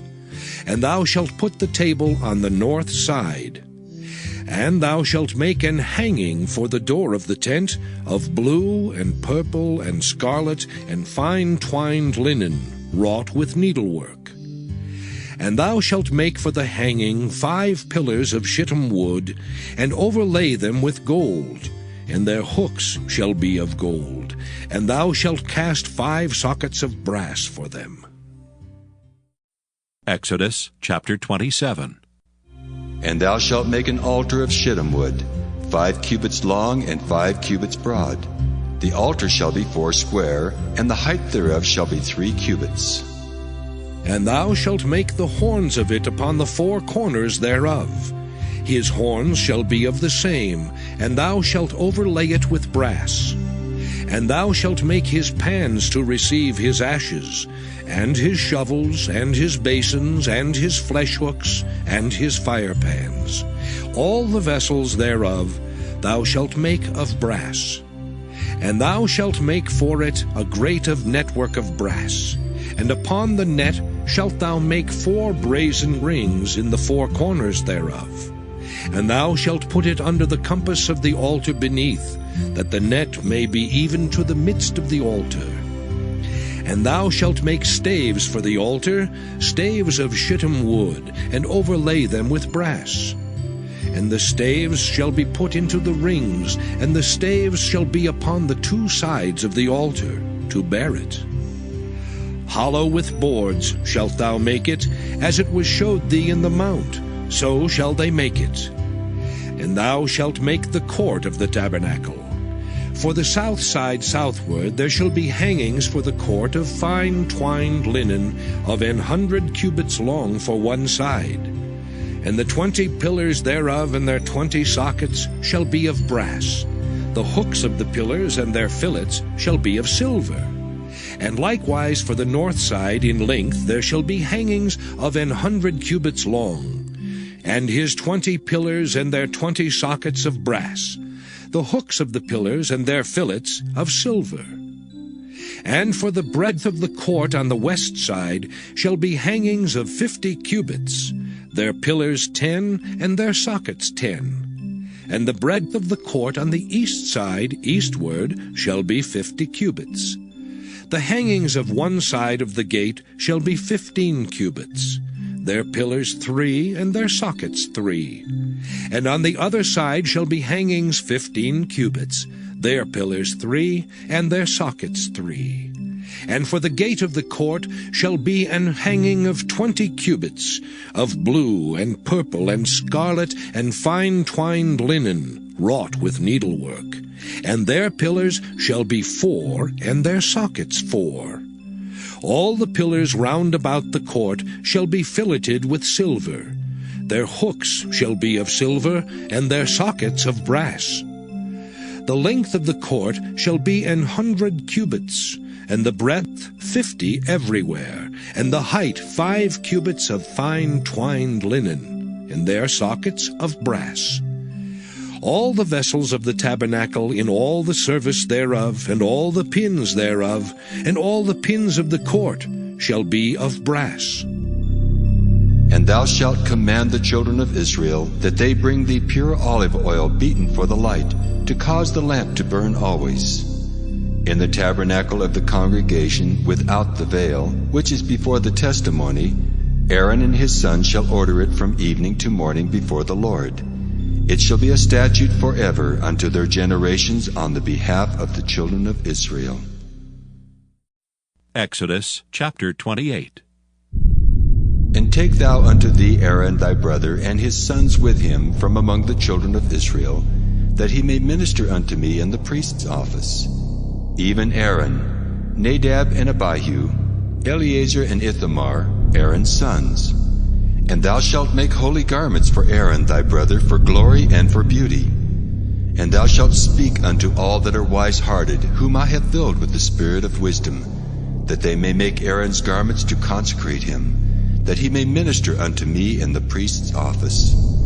And these are the garments which they shall make: a breastplate, and an ephod, and a robe, and a broidered coat, a mitre, and a girdle.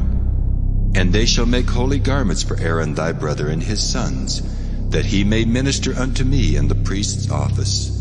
And they shall take gold, and blue, and purple, and scarlet, and fine linen. And they shall make the ephod of gold, of blue, and of purple, of scarlet, and fine twined linen, with cunning work. It shall have the 2 shoulder pieces thereof joined at the 2 edges thereof, and so it shall be joined together. And the curious girdle of the ephod, which is upon it, shall be of the same, according to the work thereof, even of gold, of blue, and purple, and scarlet, and fine twined linen. And thou shalt take 2 onyx stones, and grave on them the names of the children of Israel, 6 of their names on one stone, and the other 6 names of the rest on the other stone, according to their birth. With the work of an engraver in stone, like the engravings of a signet, shalt thou engrave the 2 stones with the names of the children of Israel. Thou shalt make them to be set in ouches of gold. And thou shalt put the 2 stones upon the shoulders of the ephod for stones of memorial unto the children of Israel. And Aaron shall bear their names before the Lord upon his 2 shoulders for a memorial. And thou shalt make ouches of gold, and 2 chains of pure gold at the ends. Of wreathen work shalt thou make them, and fasten the wreathen chains to the ouches. And thou shalt make the breastplate of judgment with cunning work. After the work of the ephod thou shalt make it. Of gold, of blue, and of purple, and of scarlet, and of fine twined linen shalt thou make it. 4 square it shall be, being doubled. A span shall be the length thereof, and a span shall be the breadth thereof. And thou shalt set it in settings of stones, even 4 rows of stones. The first row shall be a sardius, a topaz, and a carbuncle. This shall be the first row. And the second row shall be an emerald, a sapphire, and a diamond. And the third row, a ligure, an agate, and an amethyst. And the fourth row, a beryl, and an onyx, and a jasper. They shall be set in gold in their enclosings. And the stones shall be with the names of the children of Israel, 12, according to their names, like the engravings of a signet. Every one with his name shall they be according to the 12 tribes. And thou shalt make upon the breastplate chains at the ends of wreathen work of pure gold. And thou shalt make upon the breastplate 2 rings of gold, and shalt put the 2 rings on the 2 ends of the breastplate. And thou shalt put the 2 wreathen chains of gold in the 2 rings which are on the ends of the breastplate.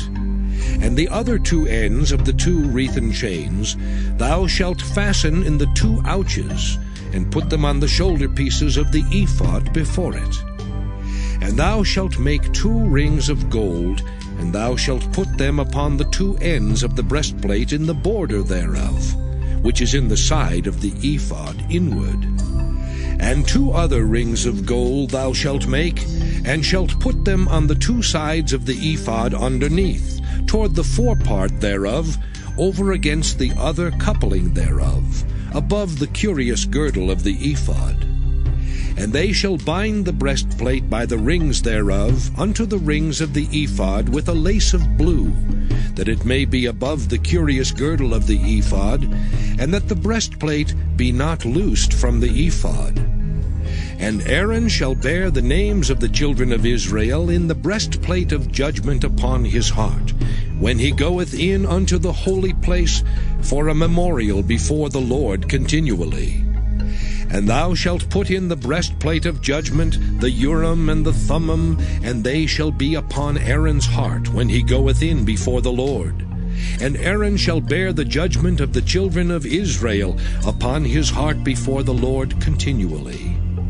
And thou shalt make the robe of the ephod all of blue, and there shall be an hole in the top of it, in the midst thereof. It shall have a binding of woven work round about the whole of it, as it were the whole of an habergeon, that it be not rent. And beneath upon the hem of it thou shalt make pomegranates of blue, and of purple, and of scarlet, round about the hem thereof, and bells of gold between them round about. A golden bell and a pomegranate, a golden bell and a pomegranate, upon the hem of the robe round about. And it shall be upon Aaron to minister, and his sound shall be heard when he goeth in unto the holy place before the Lord, and when he cometh out, that he die not. And thou shalt make a plate of pure gold, and grave upon it, like the engravings of a signet, Holiness to the Lord.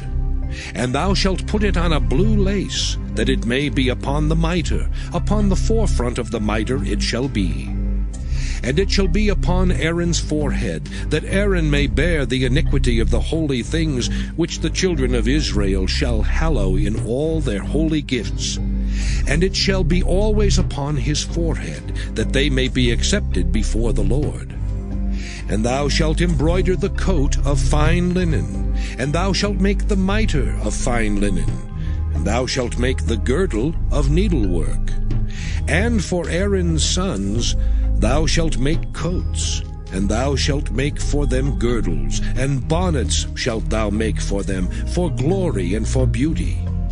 And thou shalt put them upon Aaron thy brother, and his sons with him, and shalt anoint them, and consecrate them, and sanctify them, that they may minister unto me in the priest's office. And thou shalt make them linen breeches to cover their nakedness. From the loins even unto the thighs they shall reach. And they shall be upon Aaron and upon his sons when they come in unto the tabernacle of the congregation, or when they come near unto the altar to minister in the holy place, that they bear not iniquity and die. It shall be a statute forever unto him and his seed after him. Exodus chapter 29. And this is the thing that thou shalt do unto them to hallow them, to minister unto me in the priest's office. Take 1 young bullock and 2 rams without blemish, and unleavened bread and cakes unleavened, tempered with oil, and wafers unleavened, anointed with oil. Of wheaten flour shalt thou make them. And thou shalt put them into 1 basket, and bring them in the basket with the bullock and the 2 rams. And Aaron and his sons thou shalt bring unto the door of the tabernacle of the congregation, and shalt wash them with water. And thou shalt take the garments, and put upon Aaron the coat, and the robe of the ephod, and the breastplate, and gird him with the curious girdle of the ephod. And thou shalt put the mitre upon his head, and put the holy crown upon the mitre. Then shalt thou take the anointing oil, and pour it upon his head, and anoint him. And thou shalt bring his sons, and put coats upon them. And thou shalt gird them with girdles, Aaron and his sons, and put the bonnets on them. And the priest's office shall be theirs for a perpetual statute. And thou shalt consecrate Aaron and his sons. And thou shalt cause a bullock to be brought before the tabernacle of the congregation. And Aaron and his sons shall put their hands upon the head of the bullock. And thou shalt kill the bullock before the Lord, by the door of the tabernacle of the congregation. And thou shalt take of the blood of the bullock, and put it upon the horns of the altar with thy finger, and pour all the blood beside the bottom of the altar. And thou shalt take all the fat that covereth the inwards, and the caul that is above the liver, and the 2 kidneys, and the fat that is upon them, and burn them upon the altar. But the flesh of the bullock, and his skin, and his dung, shalt thou burn with fire without the camp. It is a sin offering. Thou shalt also take 1 ram, and Aaron and his sons shall put their hands upon the head of the ram. And thou shalt slay the ram, and thou shalt take his blood, and sprinkle it round about upon the altar. And thou shalt cut the ram in pieces, and wash the inwards of him, and his legs, and put them unto his pieces, and unto his head. And thou shalt burn the whole ram upon the altar. It is a burnt offering unto the Lord. It is a sweet savour, an offering made by fire unto the Lord. And thou shalt take the other ram, and Aaron and his sons shall put their hands upon the head of the ram. Then shalt thou kill the ram, and take of his blood, and put it upon the tip of the right ear of Aaron, and upon the tip of the right ear of his sons, and upon the thumb of their right hand, and upon the great toe of their right foot, and sprinkle the blood upon the altar round about. And thou shalt take of the blood that is upon the altar, and of the anointing oil, and sprinkle it upon Aaron, and upon his garments, and upon his sons, and upon the garments of his sons with him. And he shall be hallowed, and his garments, and his sons' garments with him. Also thou shalt take of the ram the fat and the rump, and the fat that covereth the inwards, and the caul above the liver, and the 2 kidneys, and the fat that is upon them, and the right shoulder, for it is a ram of consecration. And 1 loaf of bread, and 1 cake of oiled bread, and 1 wafer out of the basket of the unleavened bread that is before the Lord. And thou shalt put all in the hands of Aaron, and in the hands of his sons, and shalt wave them for a wave offering before the Lord. And thou shalt receive them of their hands, and burn them upon the altar for a burnt offering, for a sweet savour before the Lord. It is an offering made by fire unto the Lord. And thou shalt take the breast of the ram of Aaron's consecration, and wave it for a wave offering before the Lord, and it shall be thy part. And thou shalt sanctify the breast of the wave offering, and the shoulder of the heave offering, which is waved and which is heaved up, of the ram of the consecration, even of that which is for Aaron, and of that which is for his sons. And it shall be Aaron's and his sons by a statute forever from the children of Israel. For it is an heave offering, and it shall be an heave offering from the children of Israel of the sacrifice of their peace offerings, even their heave offering unto the Lord. And the holy garments of Aaron shall be his sons after him, to be anointed therein, and to be consecrated in them. And that son that is priest in his stead shall put them on 7 days, when he cometh into the tabernacle of the congregation to minister in the holy place. And thou shalt take the ram of the consecration, and seethe his flesh in the holy place. And Aaron and his sons shall eat the flesh of the ram, and the bread that is in the basket by the door of the tabernacle of the congregation. And they shall eat those things wherewith the atonement was made, to consecrate and to sanctify them. But a stranger shall not eat thereof, because they are holy.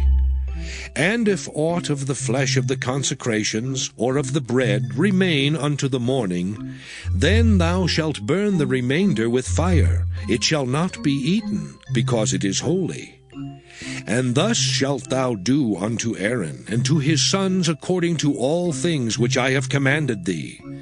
7 days shalt thou consecrate them. And thou shalt offer every day a bullock for a sin offering for atonement. And thou shalt cleanse the altar, when thou hast made an atonement for it, and thou shalt anoint it, to sanctify it. 7 days thou shalt make an atonement for the altar, and sanctify it. And it shall be an altar most holy. Whatsoever toucheth the altar shall be holy. Now this is that which thou shalt offer upon the altar: 2 lambs of the first year, day by day, continually. The 1 lamb thou shalt offer in the morning, and the other lamb thou shalt offer at even. And with the 1 lamb 1/10 deal of flour, mingled with the 4th part of an hin of beaten oil, and the 4th part of an hin of wine for a drink offering. And the other lamb thou shalt offer at even, and shalt do thereto according to the meat offering of the morning, and according to the drink offering thereof, for a sweet savour, an offering made by fire unto the Lord. This shall be a continual burnt offering throughout your generations, at the door of the tabernacle of the congregation before the Lord, where I will meet you to speak there unto thee. And there I will meet with the children of Israel, and the tabernacle shall be sanctified by my glory. And I will sanctify the tabernacle of the congregation and the altar. I will sanctify also both Aaron and his sons to minister to me in the priest's office. And I will dwell among the children of Israel, and will be their God. And they shall know that I am the Lord their God, that brought them forth out of the land of Egypt, that I may dwell among them. I am the Lord their God. Exodus chapter 30. And thou shalt make an altar to burn incense upon. Of shittim wood shalt thou make it. A cubit shall be the length thereof, and a cubit the breadth thereof. 4 square shall it be, and 2 cubits shall be the height thereof. The horns thereof shall be of the same. And thou shalt overlay it with pure gold, the top thereof, and the sides thereof round about, and the horns thereof, and thou shalt make unto it a crown of gold round about. And 2 golden rings shalt thou make to it under the crown of it. By the 2 corners thereof, upon the 2 sides of it shalt thou make it, and they shall be for places for the staves to bear it withal. And thou shalt make the staves of shittim wood, and overlay them with gold. And thou shalt put it before the veil that is by the ark of the testimony, before the mercy seat that is over the testimony, where I will meet with thee. And Aaron shall burn thereon sweet incense every morning. When he dresseth the lamps, he shall burn incense upon it. And when Aaron lighteth the lamps at even, he shall burn incense upon it, a perpetual incense before the Lord throughout your generations. Ye shall offer no strange incense thereon, nor burnt sacrifice, nor meat offering. Neither shall ye pour drink offering thereon. And Aaron shall make an atonement upon the horns of it once in a year with the blood of the sin offering of atonements. Once in the year shall he make atonement upon it throughout your generations. It is most holy unto the Lord. And the Lord spake unto Moses, saying, When thou takest the sum of the children of Israel after their number, then shall they give every man a ransom for his soul unto the Lord, when thou numberest them. That there be no plague among them when thou numberest them. This they shall give every one that passeth among them that are numbered, 1/2 shekel after the shekel of the sanctuary. A shekel is 20 gerahs, and 1/2 shekel shall be the offering of the Lord. Every one that passeth among them that are numbered, from 20 years old and above, shall give an offering unto the Lord. The rich shall not give more, and the poor shall not give less than half a shekel when they give an offering unto the Lord, to make an atonement for your souls. And thou shalt take the atonement money of the children of Israel, and shalt appoint it for the service of the tabernacle of the congregation, that it may be a memorial unto the children of Israel before the Lord, to make an atonement for your souls. And the Lord spake unto Moses, saying, Thou shalt also make a laver of brass, and his foot also of brass to wash withal. And thou shalt put it between the tabernacle of the congregation and the altar, and thou shalt put water therein. For Aaron and his sons shall wash their hands and their feet thereat. When they go into the tabernacle of the congregation, they shall wash with water, that they die not. Or when they come near to the altar to minister, to burn offering made by fire unto the Lord. So they shall wash their hands and their feet, that they die not, and it shall be a statute forever to them, even to him and to his seed throughout their generations. Moreover the Lord spake unto Moses, saying, Take thou also unto thee principal spices. Of pure myrrh 500 shekels, and of sweet cinnamon half so much, even 250 shekels, and of sweet calamus 250 shekels, and of cassia 500 shekels, after the shekel of the sanctuary, and of oil, olive, and hin. And thou shalt make it an oil of holy ointment, an ointment compound after the art of the apothecary. It shall be an holy anointing oil. And thou shalt anoint the tabernacle of the congregation therewith, and the ark of the testimony, and the table and all his vessels, and the candlestick and his vessels, and the altar of incense, and the altar of burnt offering with all his vessels, and the laver and his foot. And thou shalt sanctify them, that they may be most holy. Whatsoever toucheth them shall be holy. And thou shalt anoint Aaron and his sons, and consecrate them, that they may minister unto me in the priest's office. And thou shalt speak unto the children of Israel, saying, This shall be an holy anointing oil unto me throughout your generations. Upon man's flesh shall it not be poured, neither shall ye make any other like it, after the composition of it. It is holy, and it shall be holy unto you. Whosoever compoundeth any like it, or whosoever putteth any of it upon a stranger, shall even be cut off from his people.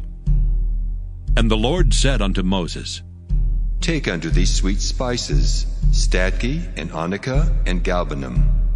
These sweet spices with pure frankincense, of each shall there be a like weight. And thou shalt make it a perfume, a confection after the art of the apothecary, tempered together, pure and holy. And thou shalt beat some of it very small, and put of it before the testimony in the tabernacle of the congregation, where I will meet with thee. It shall be unto you most holy. And as for the perfume which thou shalt make, ye shall not make to yourselves according to the composition thereof. It shall be unto thee holy for the Lord. Whosoever shall make like unto that, to smell thereto, shall even be cut off from his people. Exodus chapter 31. And the Lord spake unto Moses, saying, See, I have called by name Bezaleel, the son of Uri, the son of Hur, of the tribe of Judah. And I have filled him with the Spirit of God, in wisdom and in understanding, and in knowledge and in all manner of workmanship, to devise cunning works, to work in gold and in silver and in brass, and in cutting of stones to set them, and in carving of timber, to work in all manner of workmanship. And I, behold, I have given with him Aholiab, the son of Ahisamach, of the tribe of Dan. And in the hearts of all that are wise-hearted, I have put wisdom, that they may make all that I have commanded thee. the tabernacle of the congregation, and the ark of the testimony, and the mercy seat that is thereupon, and all the furniture of the tabernacle, and the table and his furniture, and the pure candlestick with all his furniture, and the altar of incense, and the altar of burnt offering with all his furniture, and the laver and his foot, and the cloths of service, and the holy garments for Aaron the priest, and the garments of his sons to minister in the priest's office, and the anointing oil, and sweet incense for the holy place. According to all that I have commanded thee shall they do.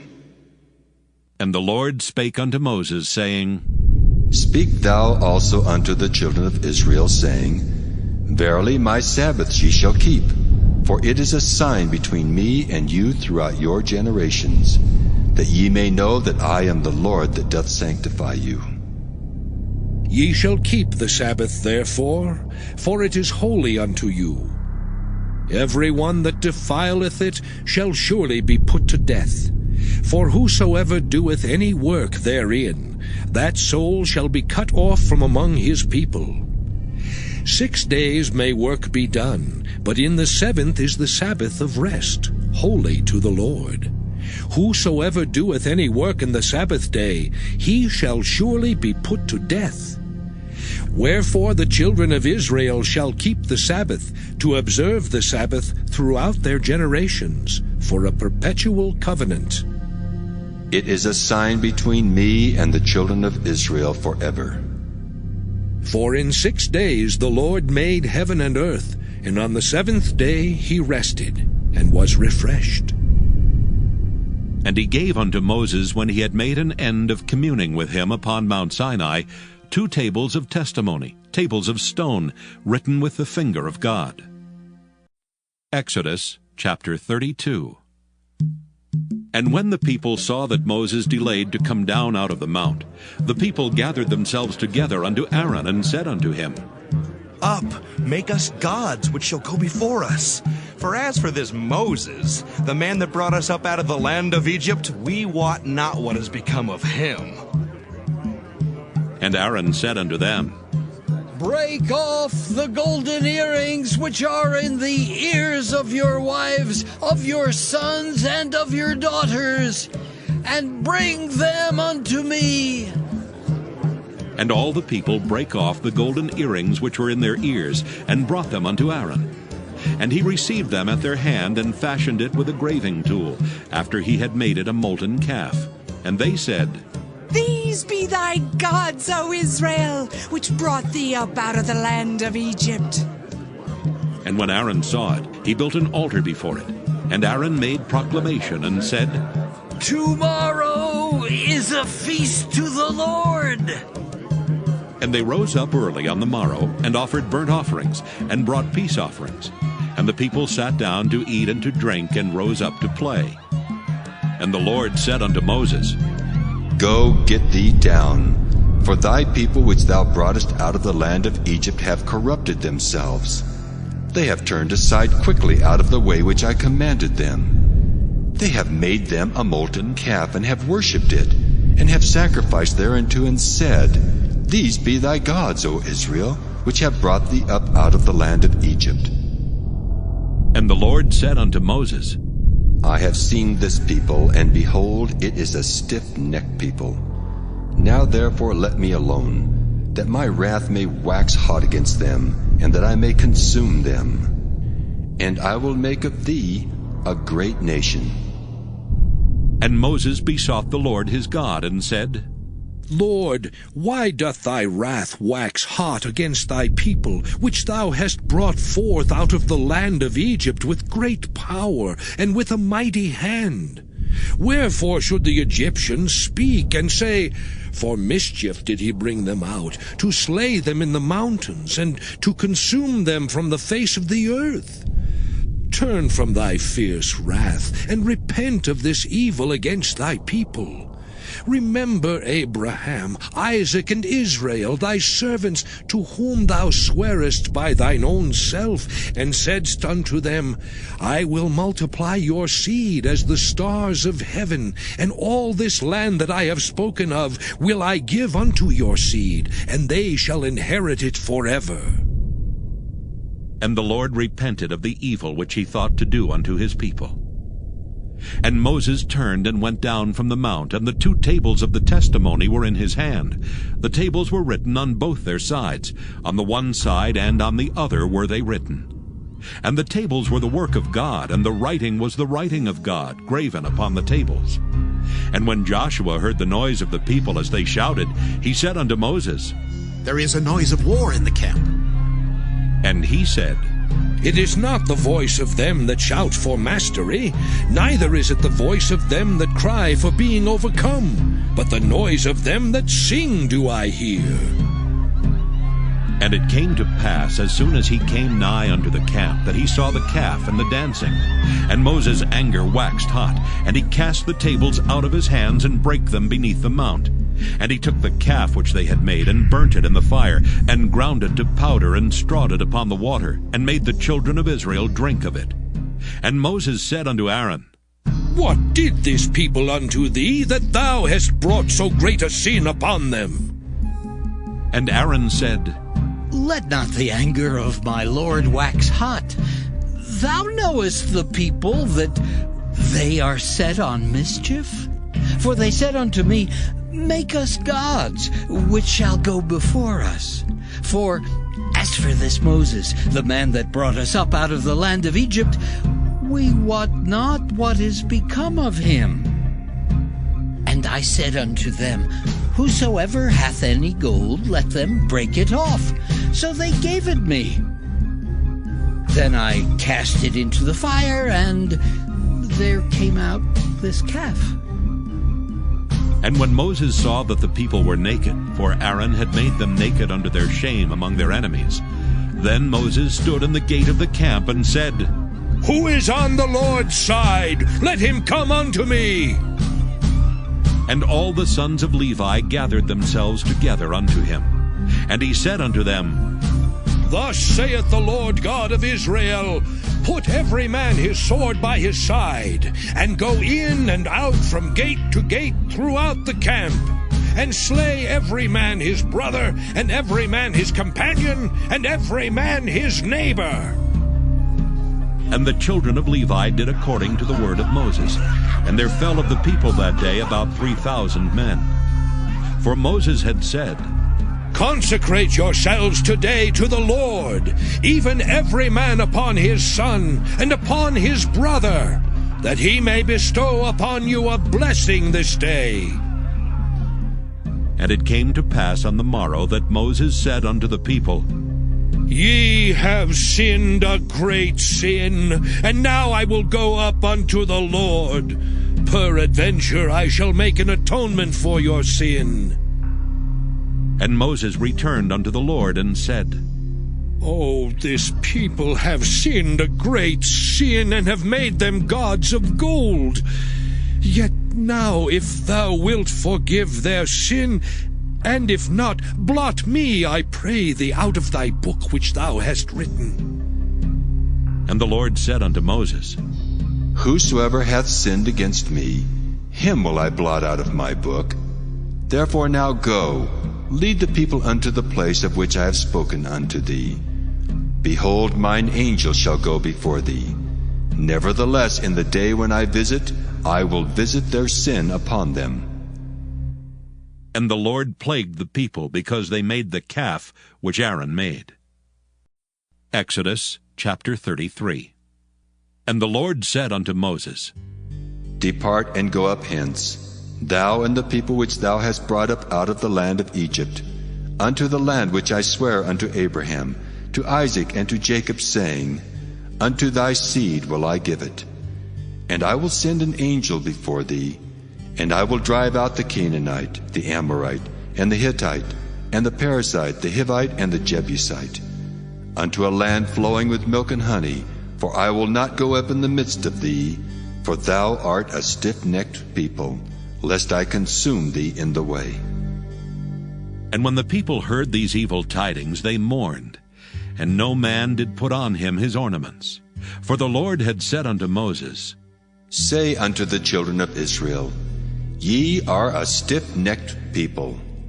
I will come up into the midst of thee in a moment, and consume thee. Therefore now put off thine ornaments from thee, that I may know what to do unto thee. And the children of Israel stripped themselves of their ornaments by the Mount Horeb. And Moses took the tabernacle, and pitched it without the camp, afar off from the camp, and called it the tabernacle of the congregation. And it came to pass that every one which sought the Lord went out unto the tabernacle of the congregation, which was without the camp. And it came to pass, when Moses went out unto the tabernacle, that all the people rose up, and stood every man at his tent door, and looked after Moses until he was gone into the tabernacle. And it came to pass, as Moses entered into the tabernacle, the cloudy pillar descended, and stood at the door of the tabernacle. And the Lord talked with Moses. And all the people saw the cloudy pillar stand at the tabernacle door. And all the people rose up and worshipped, every man in his tent door. And the Lord spake unto Moses face to face, as a man speaketh unto his friend. And he turned again into the camp. But his servant Joshua, the son of Nun, a young man, departed not out of the tabernacle. And Moses said unto the Lord, See, thou sayest unto me, Bring up this people, and thou hast not let me know whom thou wilt send with me. Yet thou hast said, I know thee by name, and thou hast also found grace in my sight. Now therefore I pray thee, if I have found grace in thy sight, show me now thy way, that I may know thee, that I may find grace in thy sight, and consider that this nation is thy people. And he said, My presence shall go with thee, and I will give thee rest. And he said unto him, If thy presence go not with me, carry us not up hence. For wherein shall it be known here that I and thy people have found grace in thy sight? Is it not in that thou goest with us? So shall we be separated, I and thy people, from all the people that are upon the face of the earth. And the Lord said unto Moses, I will do this thing also that thou hast spoken, for thou hast found grace in my sight, and I know thee by name. And he said, I beseech thee, show me thy glory. And he said, I will make all my goodness pass before thee, and I will proclaim the name of the Lord before thee, and will be gracious to whom I will be gracious, and will show mercy on whom I will show mercy.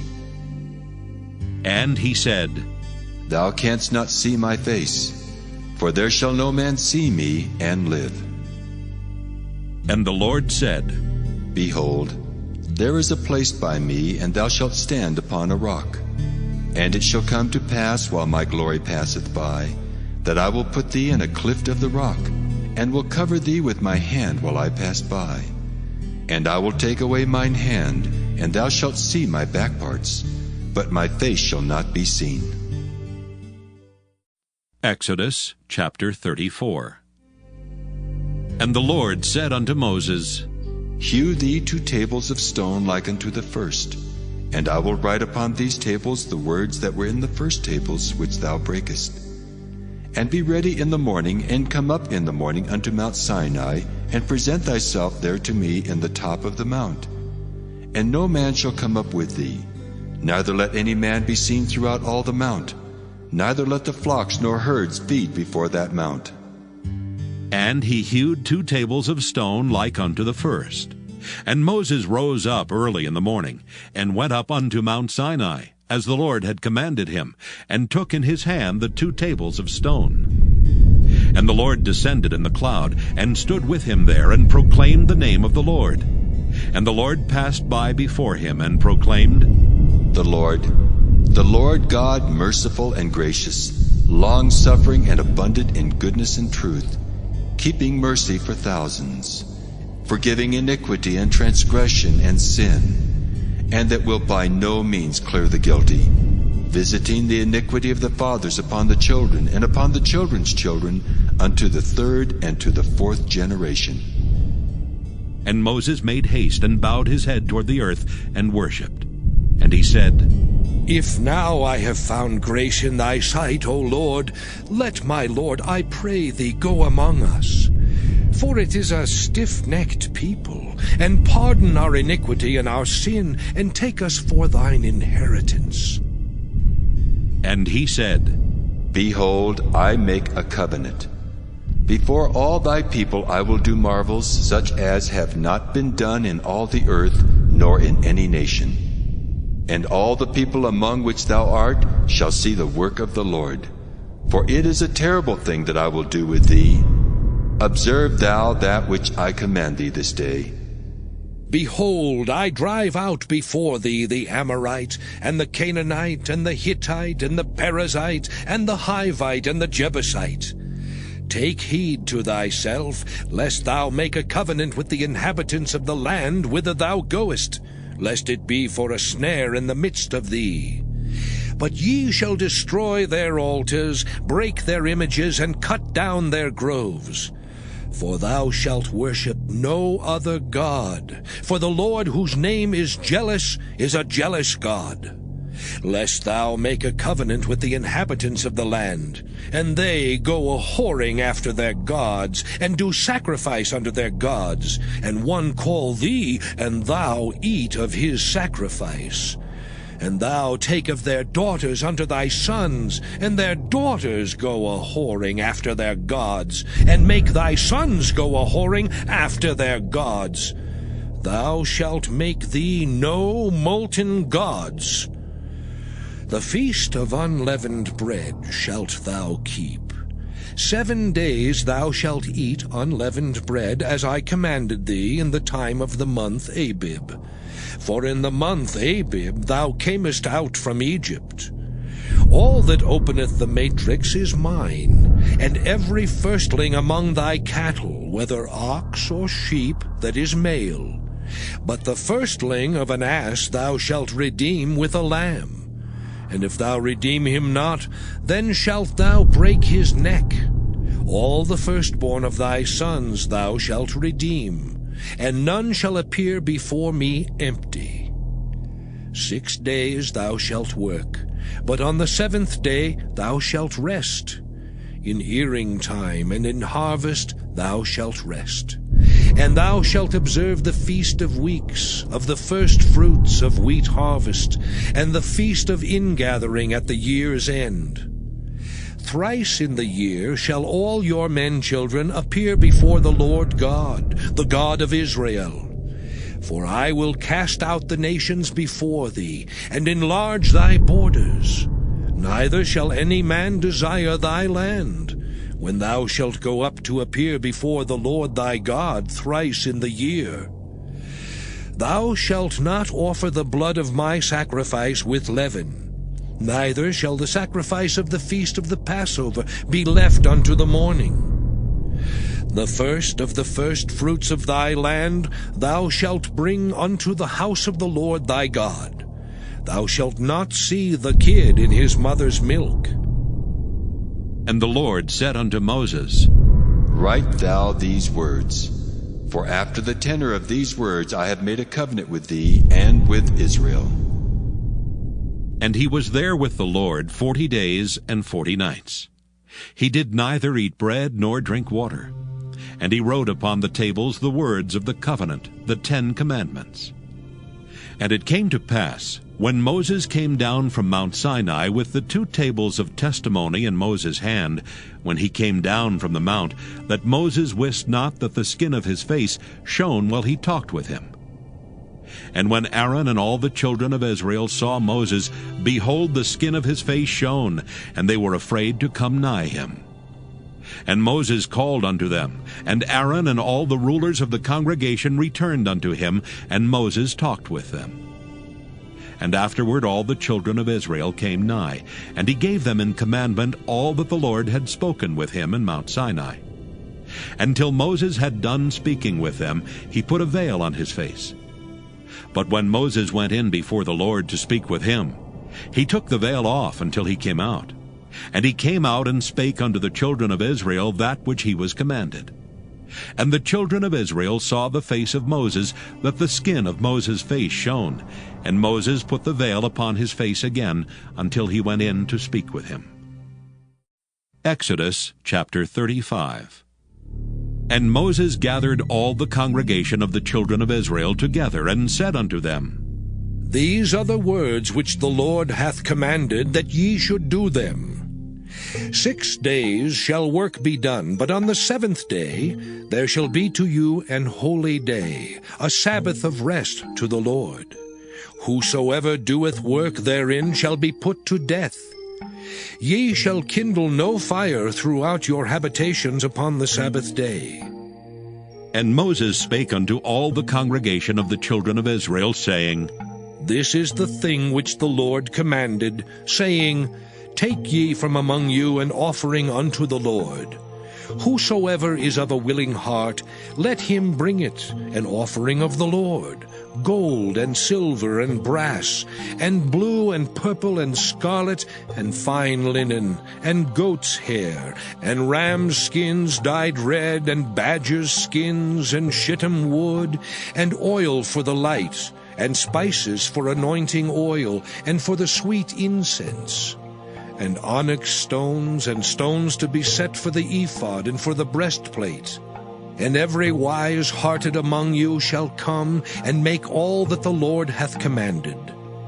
The tabernacle, his tent and his covering, his taches and his boards, his bars, his pillars and his sockets, the ark and the staves thereof with the mercy seat and the veil of the covering, the table and his staves, and all his vessels and the showbread, the candlestick also for the light, and his furniture, and his lamps with the oil for the light, and the incense altar, and his staves, and the anointing oil, and the sweet incense, and the hanging for the door at the entering in of the tabernacle, the altar of burnt offering with his brazen grate, his staves and all his vessels, the laver and his foot, the hangings of the court, his pillars and their sockets, and the hanging for the door of the court, the pins of the tabernacle and the pins of the court and their cords, the cloths of service to do service in the holy place, the holy garments for Aaron the priest, and the garments of his sons to minister in the priest's office. And all the congregation of the children of Israel departed from the presence of Moses. And they came, every one whose heart stirred him up, and every one whom his spirit made willing, and they brought the Lord's offering to the work of the tabernacle of the congregation, and for all his service, and for the holy garments. And they came, both men and women, as many as were willing-hearted, and brought bracelets and earrings and rings and tablets, all jewels of gold. And every man that offered an offering of gold unto the Lord. And every man with whom was found blue and purple and scarlet and fine linen, and goat's hair and red skins of rams and badgers' skins brought them. Every one that did offer an offering of silver and brass brought the Lord's offering. And every man with whom was found shittim wood for any work of the service brought it. And all the women that were wise-hearted did spin with their hands, and brought that which they had spun, both of blue and of purple and of scarlet and of fine linen. And all the women whose heart stirred them up in wisdom spun goat's hair. And the rulers brought onyx stones, and stones to be set for the ephod and for the breastplate, and spice and oil for the light, and for the anointing oil, and for the sweet incense. The children of Israel brought a willing offering unto the Lord, every man and woman whose heart made them willing to bring for all manner of work, which the Lord had commanded to be made by the hand of Moses. And Moses said unto the children of Israel, See, the Lord hath called by name Bezaleel, the son of Uri, the son of Hur, of the tribe of Judah. And he hath filled him with the Spirit of God, in wisdom, in understanding, and in knowledge, and in all manner of workmanship, and to devise curious works, to work in gold, and in silver, and in brass, and in the cutting of stones to set them, and in carving of wood, to make any manner of cunning work.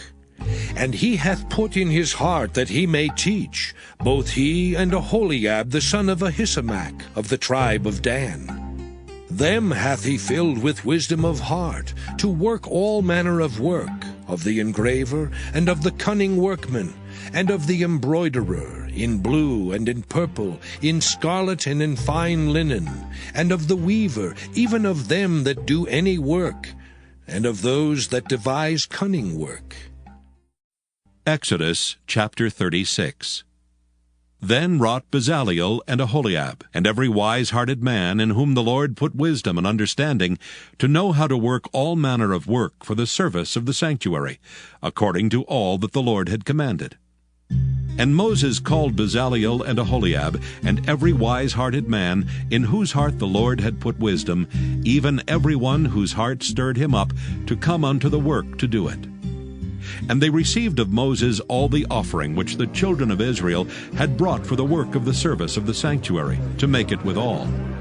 And they brought yet unto him free offerings every morning. And all the wise men that wrought all the work of the sanctuary came every man from his work which they made.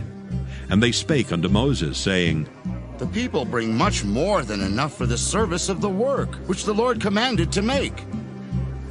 And Moses gave commandment, and they caused it to be proclaimed throughout the camp, saying, Let neither man nor woman make any more work for the offering of the sanctuary. So the people were restrained from bringing. For the stuff they had was sufficient for all the work to make it, and too much. And every wise-hearted man among them that wrought the work of the tabernacle made 10 curtains of fine twined linen, and blue and purple and scarlet. With cherubims of cunning work made he them. The length of one curtain was 28 cubits, and the breadth of one curtain 4 cubits. The curtains were all of one size. And he coupled the 5 curtains one unto another, and the other 5 curtains he coupled one unto another.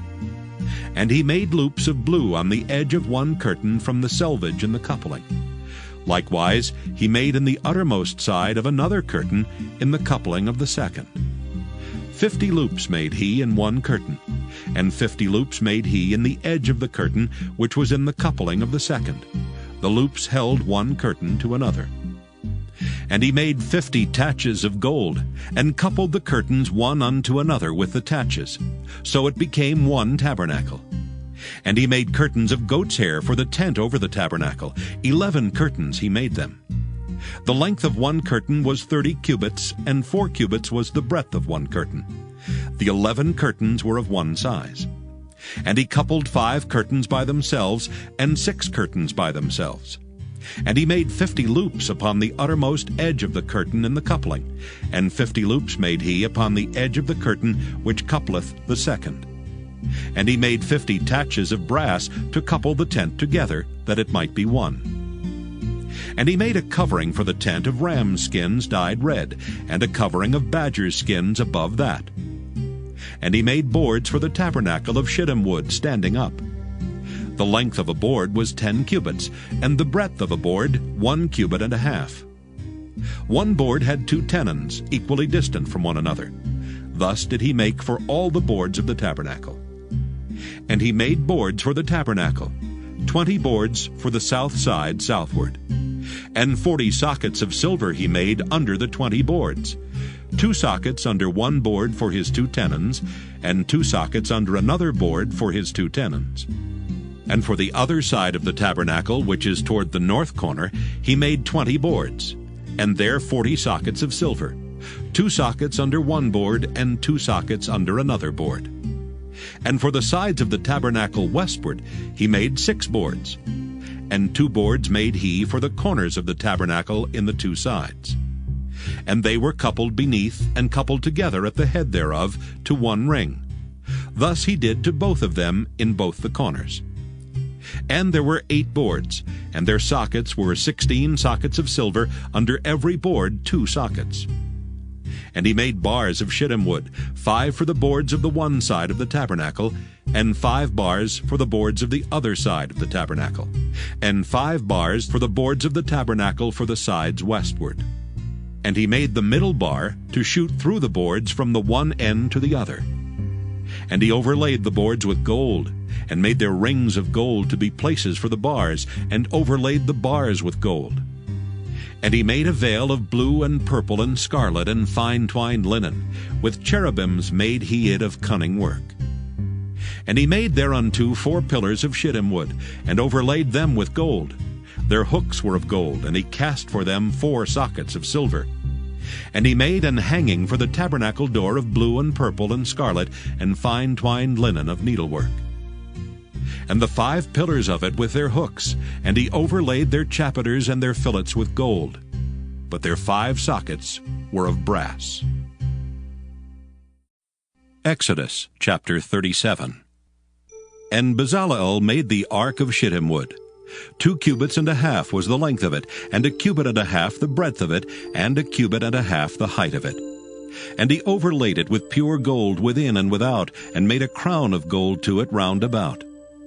And he cast for it 4 rings of gold to be set by the 4 corners of it, even 2 rings upon the one side of it, and 2 rings upon the other side of it.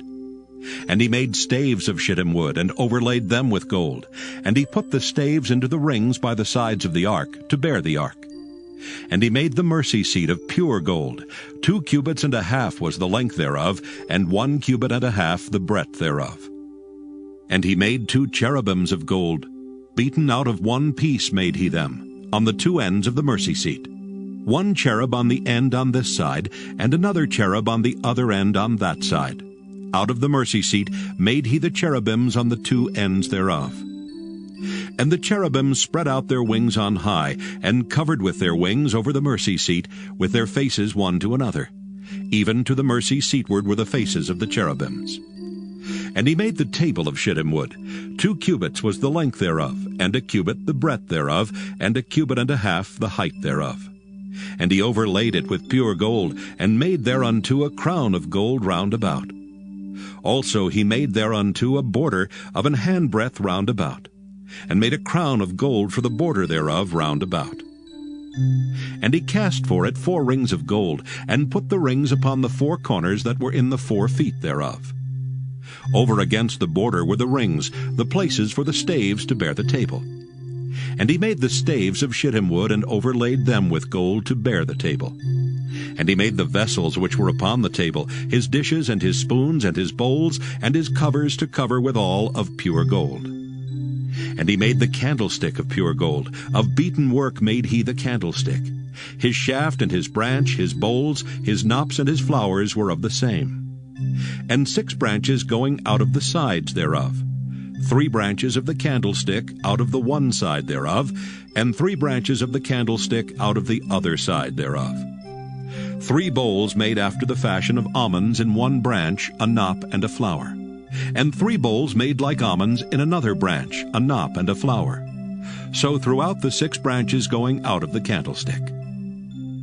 And in the candlestick were 4 bowls made like almonds, his knops and his flowers. And a knop under 2 branches of the same, and a knop under 2 branches of the same, and a knop under 2 branches of the same, according to the 6 branches going out of it. Their knops and their branches were of the same, all of it was one beaten work of pure gold. And he made his 7 lamps, and his snuffers, and his snuff dishes of pure gold. Of a talent of pure gold made he it, and all the vessels thereof. And he made the incense altar of shittim wood. The length of it was 1 cubit, and the breadth of it 1 cubit. It was 4 square, and 2 cubits was the height of it. The horns thereof were of the same. And he overlaid it with pure gold, both the top of it and the sides thereof round about, and the horns of it. Also he made unto it a crown of gold round about. And he made 2 rings of gold for it under the crown thereof, by the 2 corners of it, upon the 2 sides thereof, to be places for the staves to bear it withal. And he made the staves of shittim wood, and overlaid them with gold. And he made the holy anointing oil, and the pure incense of sweet spices, according to the work of the apothecary. Exodus chapter 38. And he made the altar of burnt offering of shittim wood. 5 cubits was the length thereof, and 5 cubits the breadth thereof. It was 4 square, and 3 cubits the height thereof. And he made the horns thereof on the four corners of it. The horns thereof were of the same, and he overlaid it with brass. And he made all the vessels of the altar, the pots and the shovels and the basins and the flesh hooks and the fire pans. All the vessels thereof made he of brass. And he made for the altar a brazen grate of network under the compass thereof, beneath unto the midst of it. And he cast 4 rings for the 4 ends of the grate of brass, to be places for the staves. And he made the staves of shittim wood, and overlaid them with brass. And he put the staves into the rings on the sides of the altar, to bear it withal. He made the altar hollow with boards. And he made the laver of brass, and the foot of it of brass, of the looking glasses of the women assembling, which assembled at the door of the tabernacle of the congregation. And he made the court. On the south side southward, the hangings of the court were of fine twined linen, 100 cubits. Their pillars were 20, and their brazen sockets 20. The hooks of the pillars and their fillets were of silver. And for the north side, the hangings were 100 cubits. Their pillars were 20, and their sockets of brass 20. The hooks of the pillars and their fillets of silver. And for the west side were hangings of 50 cubits. Their pillars 10, and their sockets 10. The hooks of the pillars and their fillets of silver. And for the east side eastward 50 cubits. The hangings of the one side of the gate were 15 cubits, their pillars 3, and their sockets 3.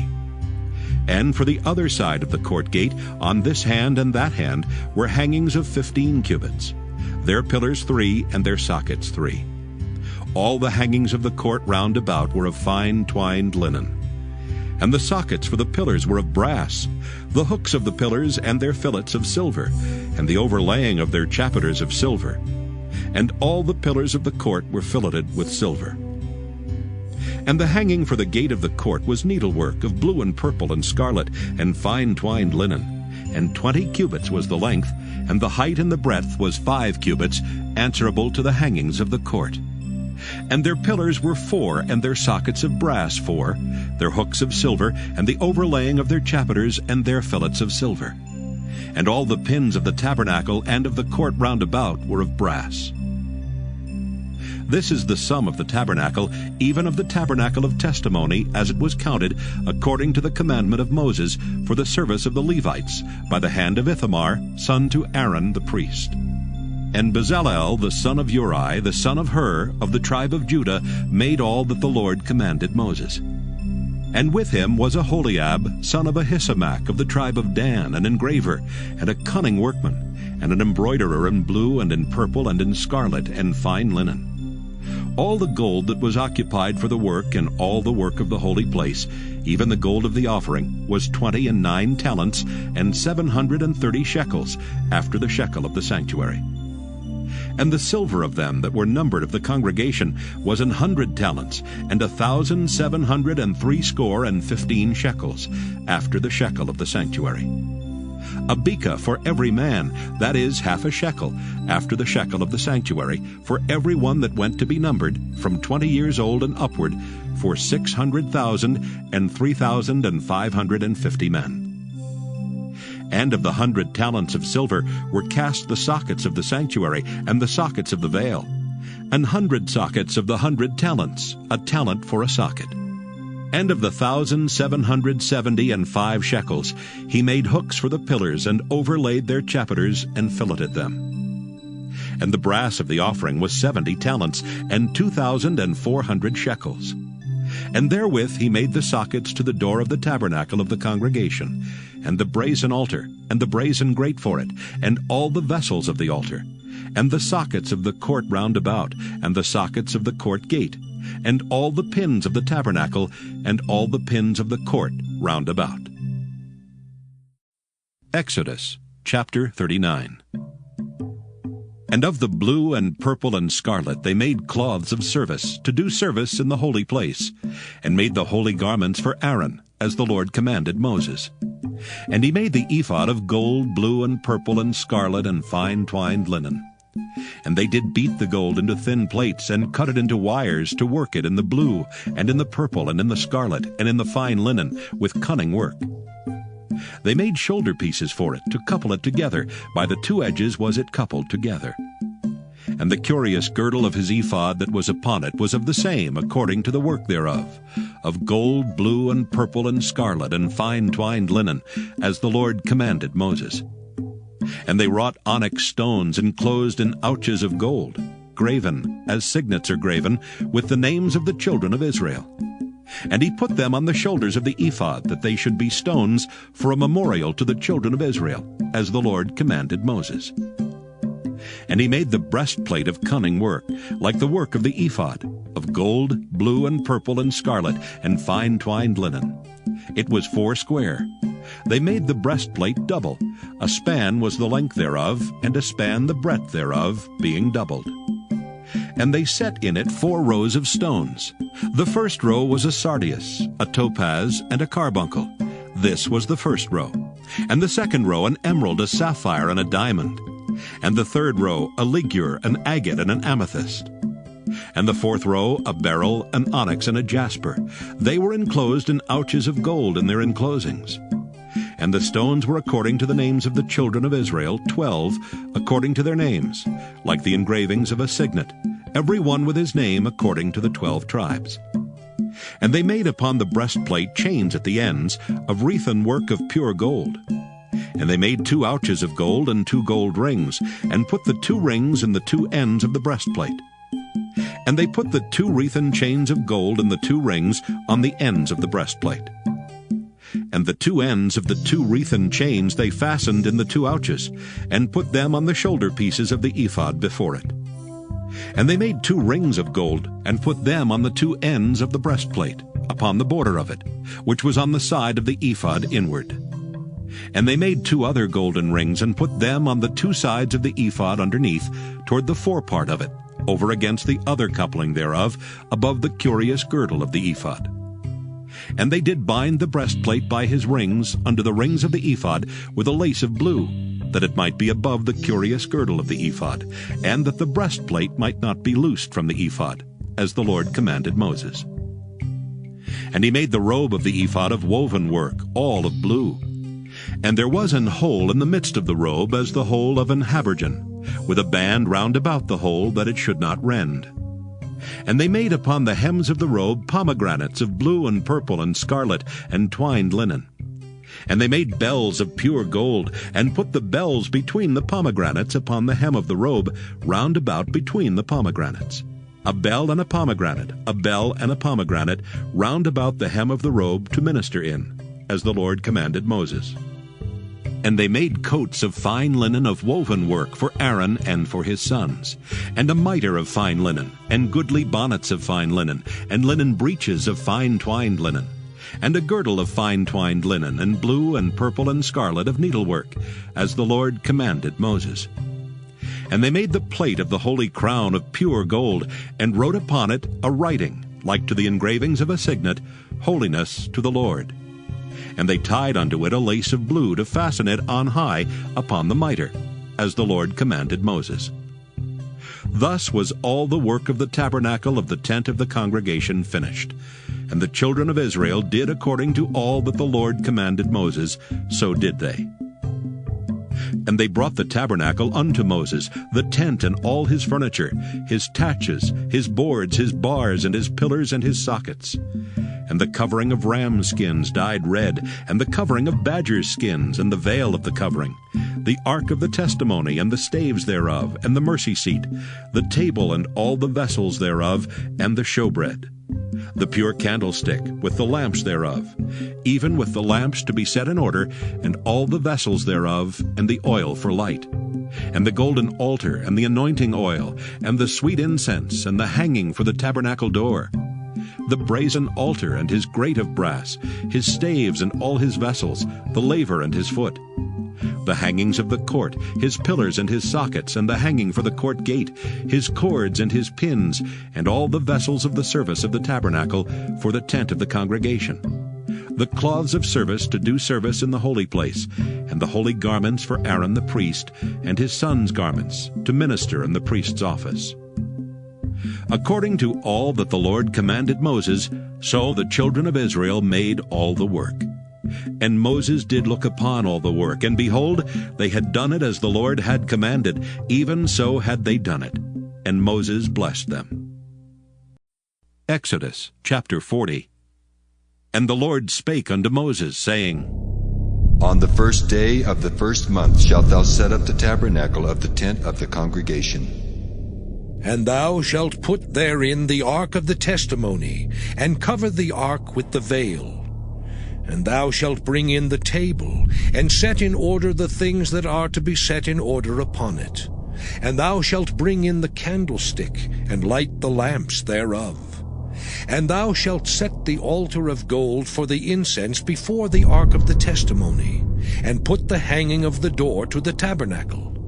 And thou shalt set the altar of the burnt offering before the door of the tabernacle of the tent of the congregation. And thou shalt set the laver between the tent of the congregation and the altar, and shalt put water therein. And thou shalt set up the court round about, and hang up the hanging at the court gate. And thou shalt take the anointing oil, and anoint the tabernacle, and all that is therein, and shalt hallow it, and all the vessels thereof, and it shall be holy. And thou shalt anoint the altar of the burnt offering, and all his vessels, and sanctify the altar, and it shall be an altar most holy. And thou shalt anoint the laver and his foot, and sanctify it. And thou shalt bring Aaron and his sons unto the door of the tabernacle of the congregation, and wash them with water. And thou shalt put upon Aaron the holy garments, and anoint him, and sanctify him, that he may minister unto me in the priest's office. And thou shalt bring his sons, and clothe them with coats. And thou shalt anoint them as thou didst anoint their father, that they may minister unto me in the priest's office. For their anointing shall surely be an everlasting priesthood throughout their generations. Thus did Moses, according to all that the Lord commanded him, so did he. And it came to pass in the first month in the 2nd year, on the first day of the month, that the tabernacle was reared up.